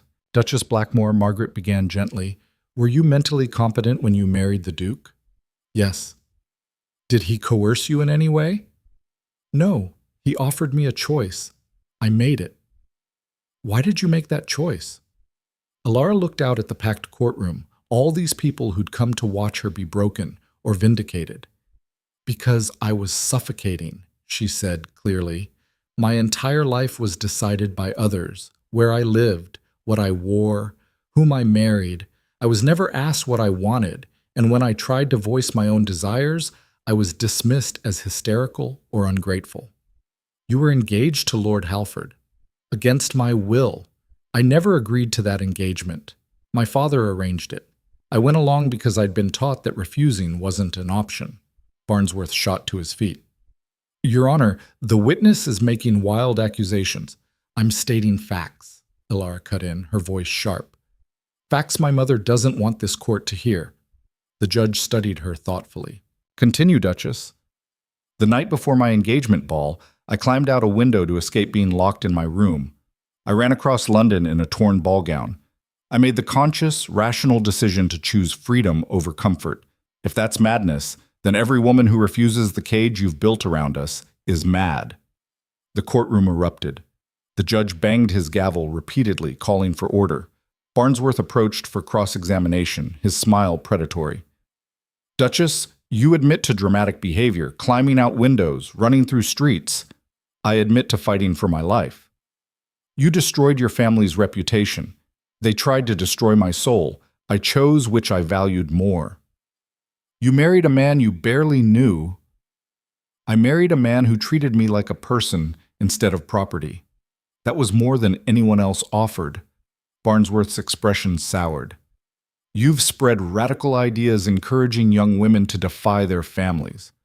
I've told my story. If other women recognize their own cages in it, perhaps that says more about your system than my sanity." The solicitor tried several more angles, but Elara met each question with calm clarity. She wasn't defensive, wasn't apologetic, simply honest about every choice she'd made and why.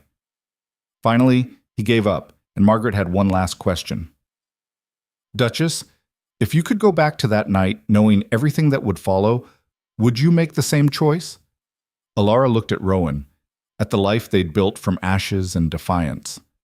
Without hesitation, she said. The final witness was Lady Catherine herself. She took the stand with wounded dignity, dabbing at her eyes with a handkerchief. My daughter was always delicate, she testified, sensitive, prone to flights of fancy. When her father and I arranged her marriage to Lord Halford, we were protecting her, ensuring her future. Did you ask if she wanted that marriage? Margaret asked. A young girl doesn't always know what's best. That's not what I asked. Did you ask what she wanted? Lady Catherine's jaw tightened. We knew what was appropriate. So you never asked. We were her parents. We had her best interests. You had your interests, your social position, your reputation. Margaret's voice was blade sharp. When your daughter climbed out a window to escape, you didn't ask why she was so desperate. You called her mad. She was behaving irrationally, or rationally, given that you'd locked her in a room like a prisoner. Farnsworth objected. The judge sustained it, but the damage was done.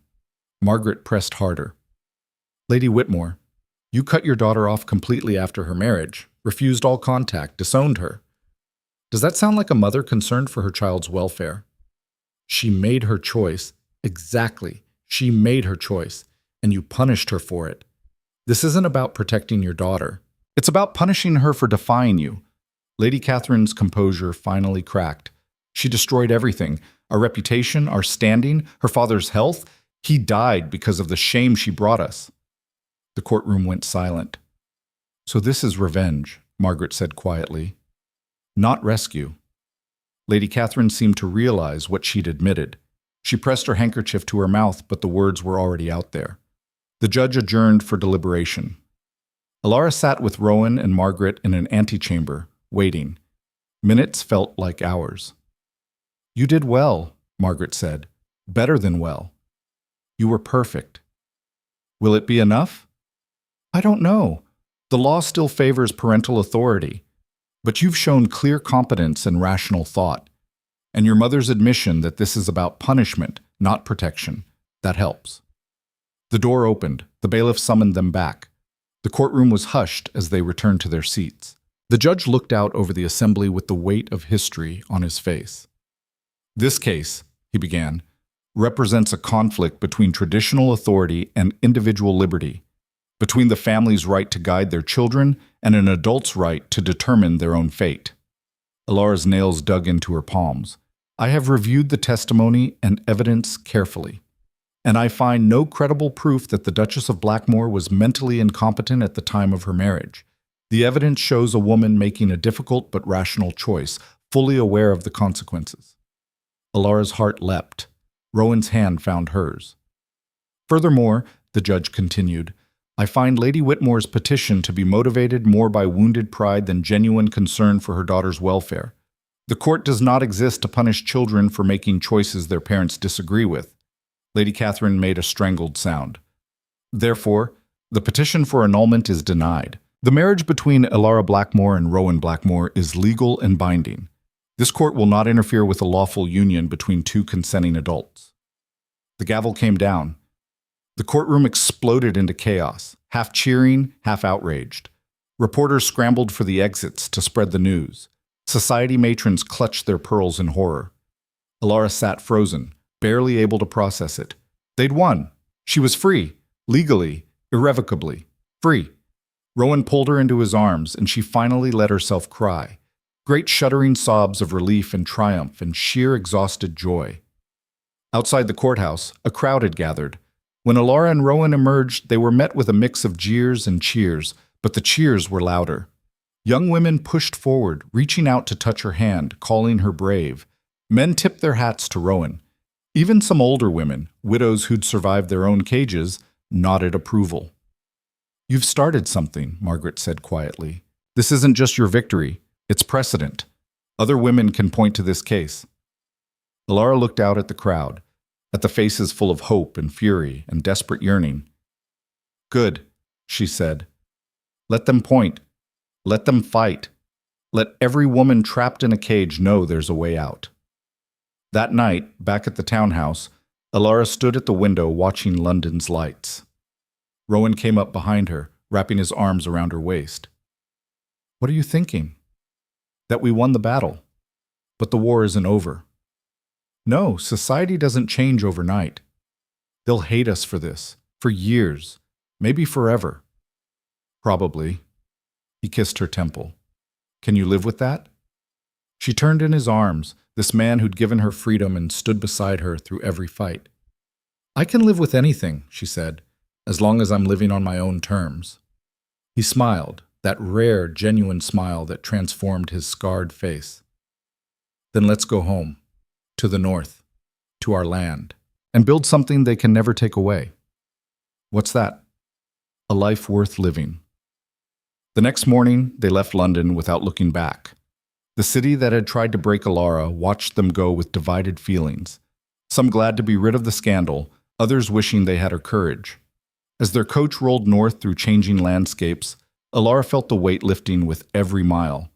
The cage was behind her. Blackmore was ahead, wild and harsh and utterly hers. She'd lost her family, her inheritance, her place in society. But she'd gained something infinitely more valuable, herself. And that, she finally understood, was worth any price. The war wasn't over. Society would keep fighting against women who dared to choose. But Elara had won her freedom. And in winning it, she'd shown others it was possible. That was legacy enough. The northern winter arrived with brutal honesty, blanketing Blackmore in snow that transformed the wild landscape into something ancient and beautiful and utterly unforgiving. Elara stood in the rebuilt east wing, watching ice crystals form on the windows. The fire damage was repaired now, stronger than before. They'd used the destruction as opportunity, reinforcing weak structures, modernizing what needed changing, keeping what was worth preserving. Much like her own life.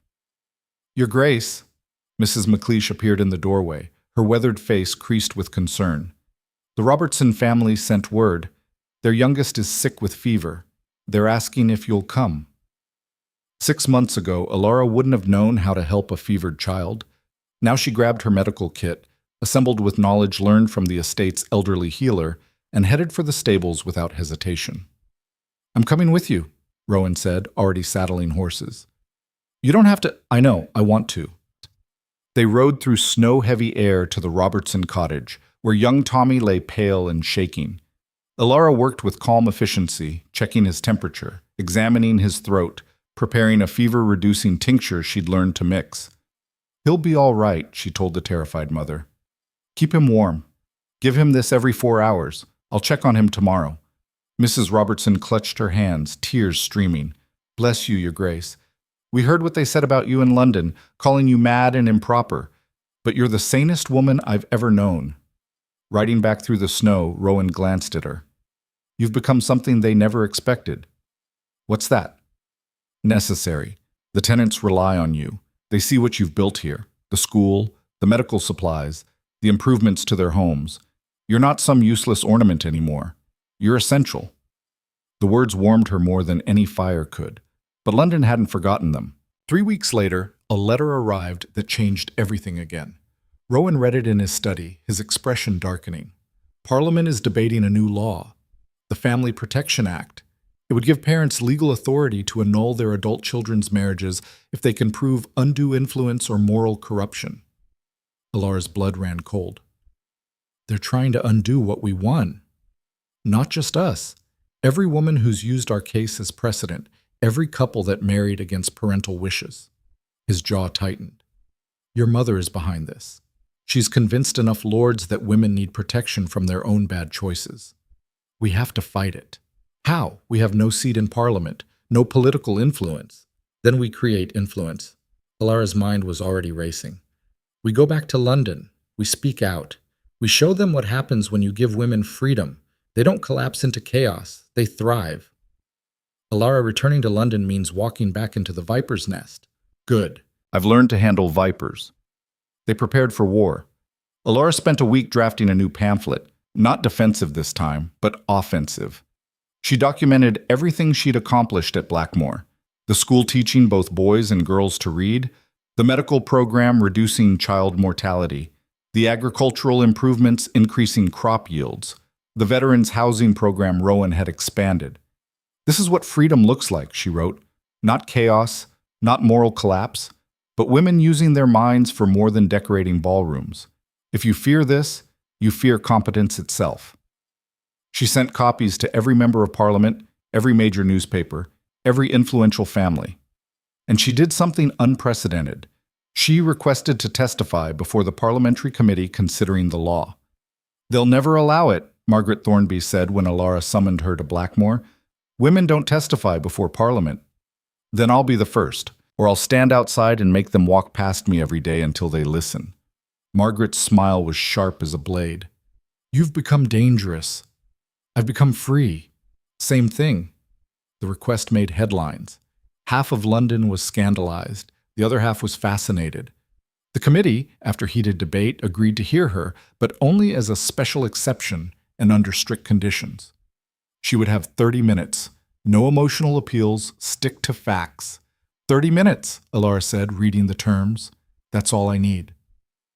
They returned to London in early spring, when the city was softening from winter's grip.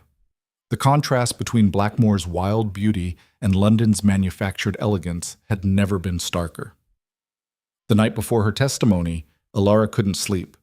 She paced their townhouse, reviewing her notes, refining her arguments. Rowan found her at 3 a.m, surrounded by papers. "Come to bed," he said gently. "I can't. What if I forget something crucial? What if I make things worse?" He knelt beside her chair, taking her restless hands in his. "You won't. You've never been more prepared for anything in your life. They want me to fail, to prove women can't handle serious matters. Then prove them wrong, like you've been doing since the moment you climbed out that window."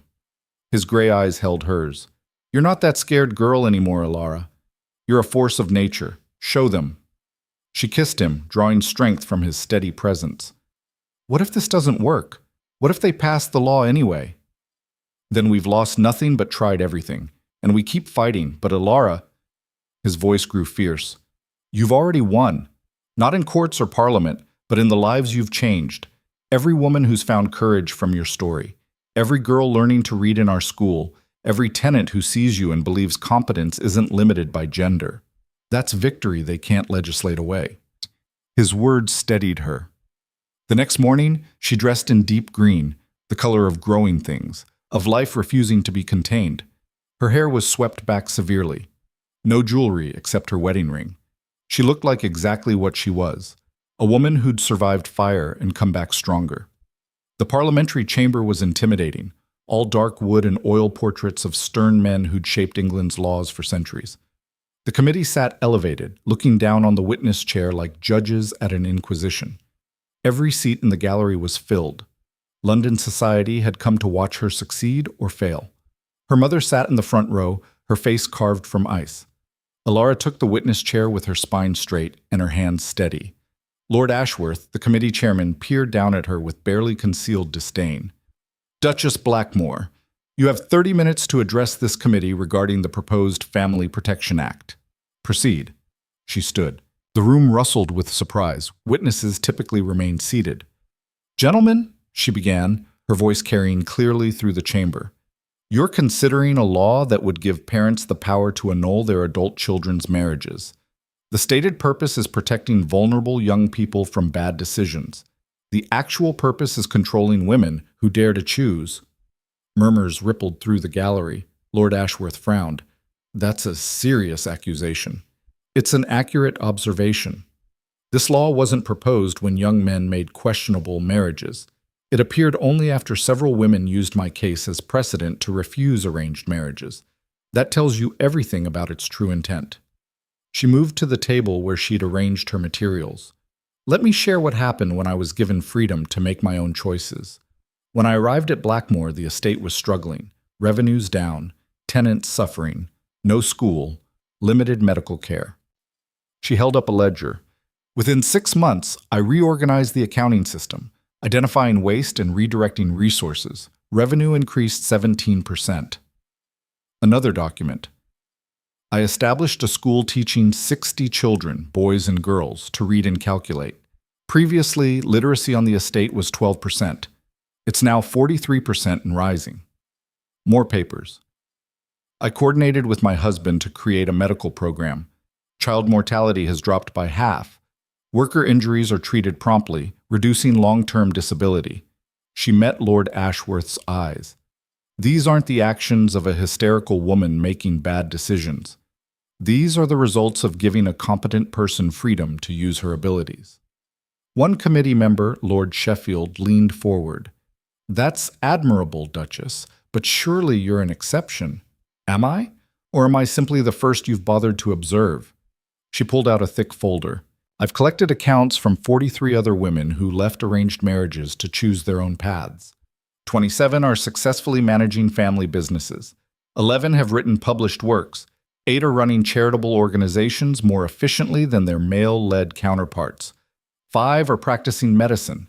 None have collapsed into chaos." She laid the folder on the table. "The evidence suggests that when women are free to choose, many choose remarkably well. It's almost as if we're human beings capable of rational thought." The gallery erupted in shocked whispers. Several committee members looked genuinely uncomfortable. Lord Ashworth banged his gavel. "Order! Duchess, inflammatory language helps no one. Truth is only inflammatory when it threatens comfortable lies." Elara's voice sharpened. "You claim this law protects the vulnerable. Let me tell you about vulnerability. I was locked in my room for trying to make my own choice. Called hysterical for refusing a marriage I never wanted. My family tried to have me declared legally insane because I preferred freedom to their control. Is that the protection you're legislating?" She turned to address the full chamber. "This law gives parents absolute power over adult children. No checks, no appeals. If a father disapproves of his daughter's marriage for any reason, even prejudice, cruelty, or financial greed, he can dissolve it. How is that protection? That's tyranny with a compassionate name." Lord Sheffield spoke again. "But surely parents generally know what's best." "Do they?" Elara's eyes blazed. "My father knew I should marry a man I didn't love to secure a business alliance. Lord Halford's father knew his son should marry a woman with a substantial dowry regardless of compatibility. Where in those equations did my well-being matter? Where was the protection?" She softened her voice slightly. "I'm not arguing that all parental guidance is harmful. I'm arguing that adult children must have the final say over their own lives. Because the alternative, giving others absolute control over your fate, isn't protection. It's a cage." Lord Ashworth checked his watch. "Your time is nearly expired, Duchess." "Then let me conclude." Elara faced the committee squarely. "You're not really debating whether parents should protect children. You're debating whether women are fully human, whether we can be trusted with the same freedoms you take for granted. Every argument for this law rests on the assumption that women are perpetual children needing male oversight." She paused, letting that sink in. "I'm living proof that assumption is false. I made a choice you all condemned. I married a man society called unsuitable. I left comfort for uncertainty, and I've thrived, not despite my freedom, but because of it." Her voice rang through the chamber. "If you pass this law, you tell every woman in England that she cannot be trusted with her own life, that her mind, her judgment, her desires matter less than her father's pride or her mother's ambitions. You enshrine in law the principle that women are property, not people." She gathered her papers. "I cannot stop you from passing this law, but I can make sure that when you do, you know exactly what you're doing, not protecting the vulnerable, caging the competent. History will judge whether that's protection or oppression." She sat down. The chamber was utterly silent. Then someone in the gallery began to clap. A woman, young, wearing the plain dress of the middle class. Others joined her, tentatively at first, then with growing conviction. Within moments, half the gallery was applauding. Lord Ashworth banged his gavel furiously. "Order! This is highly irregular!" But the applause continued, a wave of sound that shook the ancient chamber's foundations. Elara's mother sat frozen, her face white with fury and something that might have been shame. The committee dismissed Elara and called for recess. She stepped down from the witness chair with her head high and her heart pounding. Outside the chamber, she was mobbed.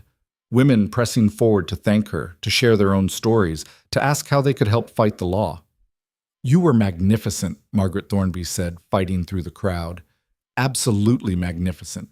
You didn't just defend yourself, you went on offense. Did it work? We'll know when they vote." The vote came 3 days later. Elara and Rowan waited in their townhouse, unable to sit still. Margaret had promised to bring word the moment it was decided.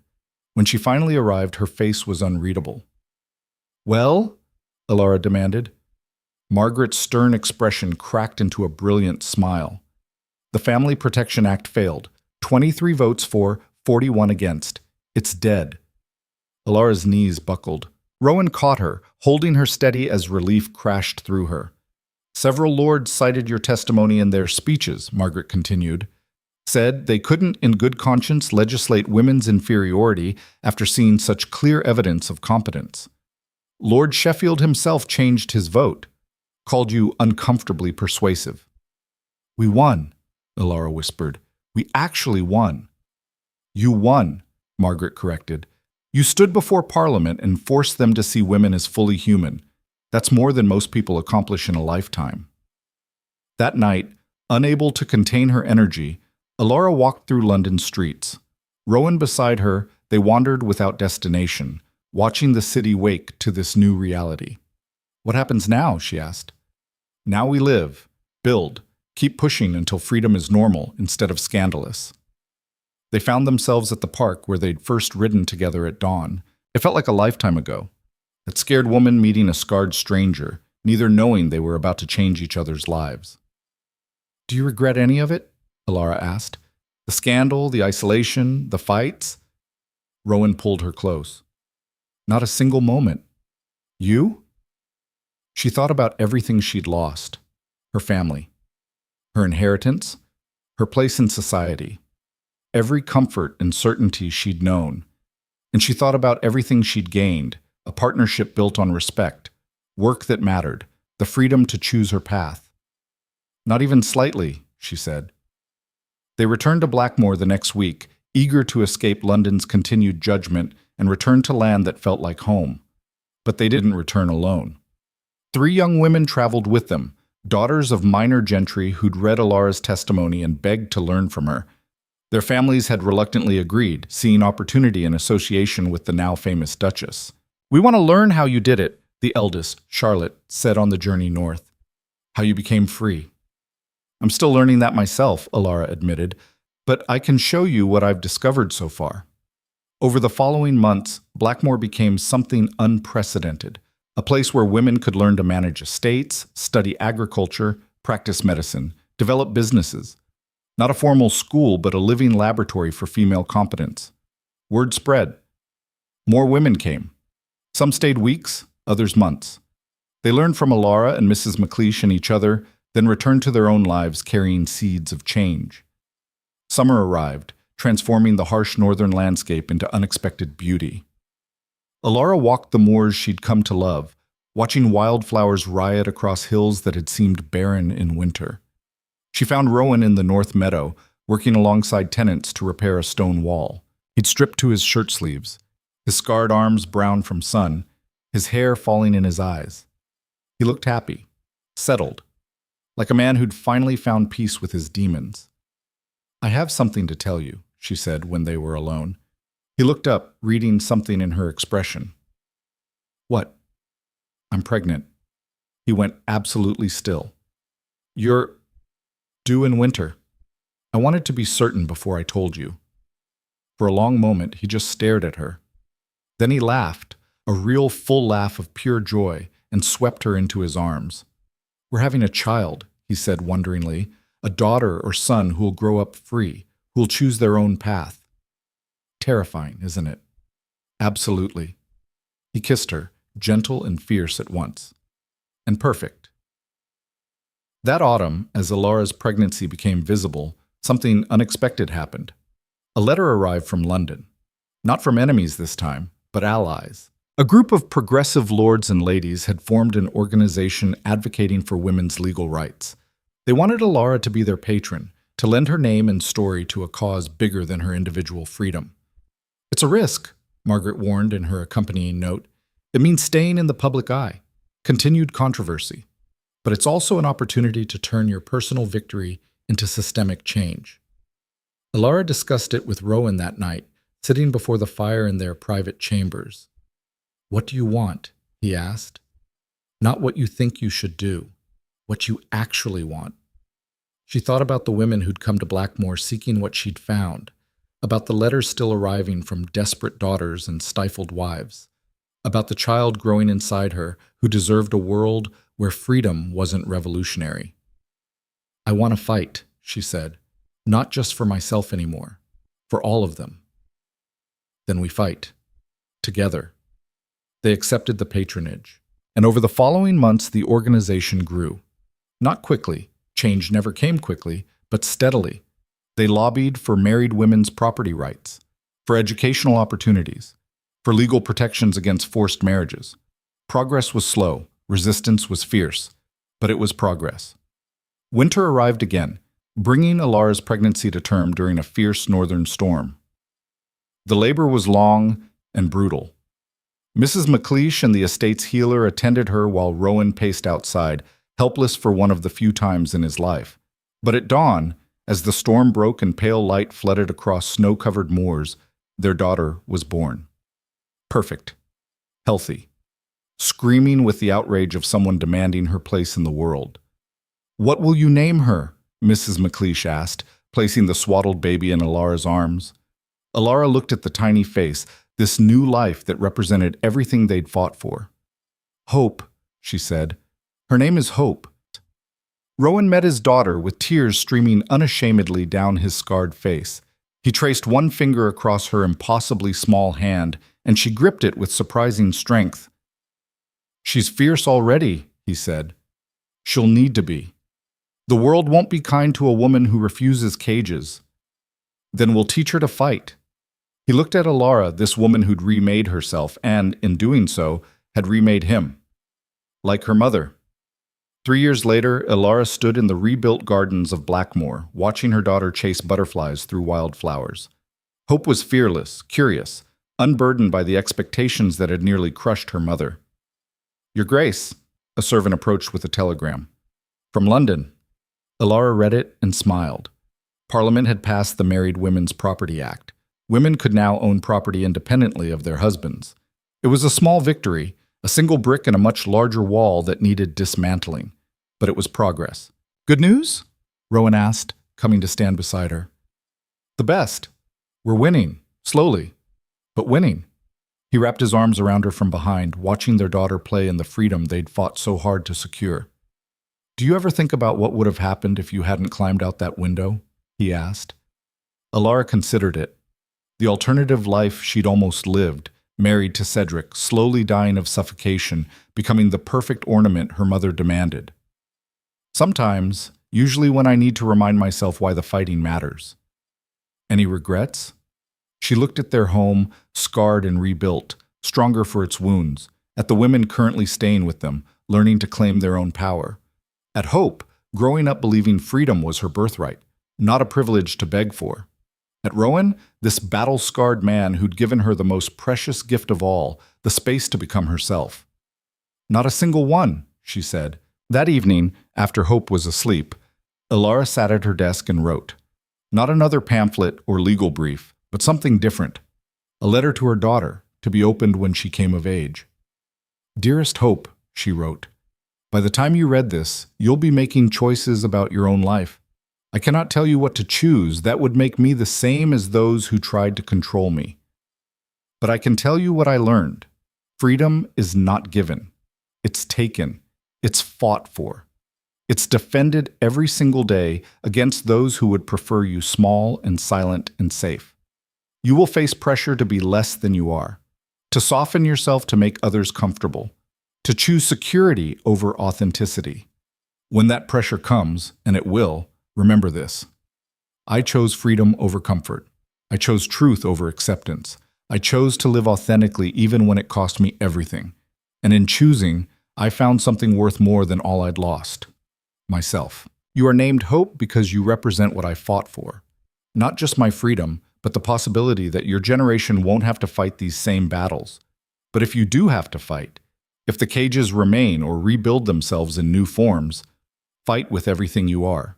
You come from a line of women who refused to be broken, who climbed out of windows and crossed rooftops and stood before Parliament demanding to be seen as fully human. That courage runs in your blood. Use it. Live free. Love fiercely. Choose boldly. And if you ever doubt your strength, remember, your mother was a caged bird who learned to fly. You were born with wings. All my love, your mother. She sealed the letter and locked it away, a legacy for the future. Outside her window, the northern stars blazed across a sky that stretched endlessly, uncontained. Elara Blackmore, once Whitmore, once caged, now free, looked out at that vast darkness and smiled. She had burned her old life to the ground, and from the ashes she had built something better. Not a fairy tale ending where all problems disappeared and every struggle ceased, but a real ending, an honest one, where freedom was hard-won and carefully maintained, where love was partnership, not possession, where a woman could look in the mirror and recognize the person staring back. That was the greatest victory of all. Not that she'd escaped one particular cage, but that she'd learned cages could be broken. And in learning that truth, in living that truth, she'd shown others it was possible. The war wasn't over. It might never be over. But Elara had won her freedom. And in winning it, she'd helped others claim theirs. That legacy would outlive her, would ripple through generations of daughters and granddaughters who'd grow up believing their choices mattered, who'd look at restriction and ask, why? Who'd refuse cages with the same ferocity their ancestor had. That was worth everything she'd lost, worth every fight, worth every risk. Elara closed her journal and extinguished the lamp. Tomorrow would bring new challenges, new battles for the rights they'd won and the rights still to claim. But tonight, in this moment, she was simply free. And that was enough, more than enough. It was everything.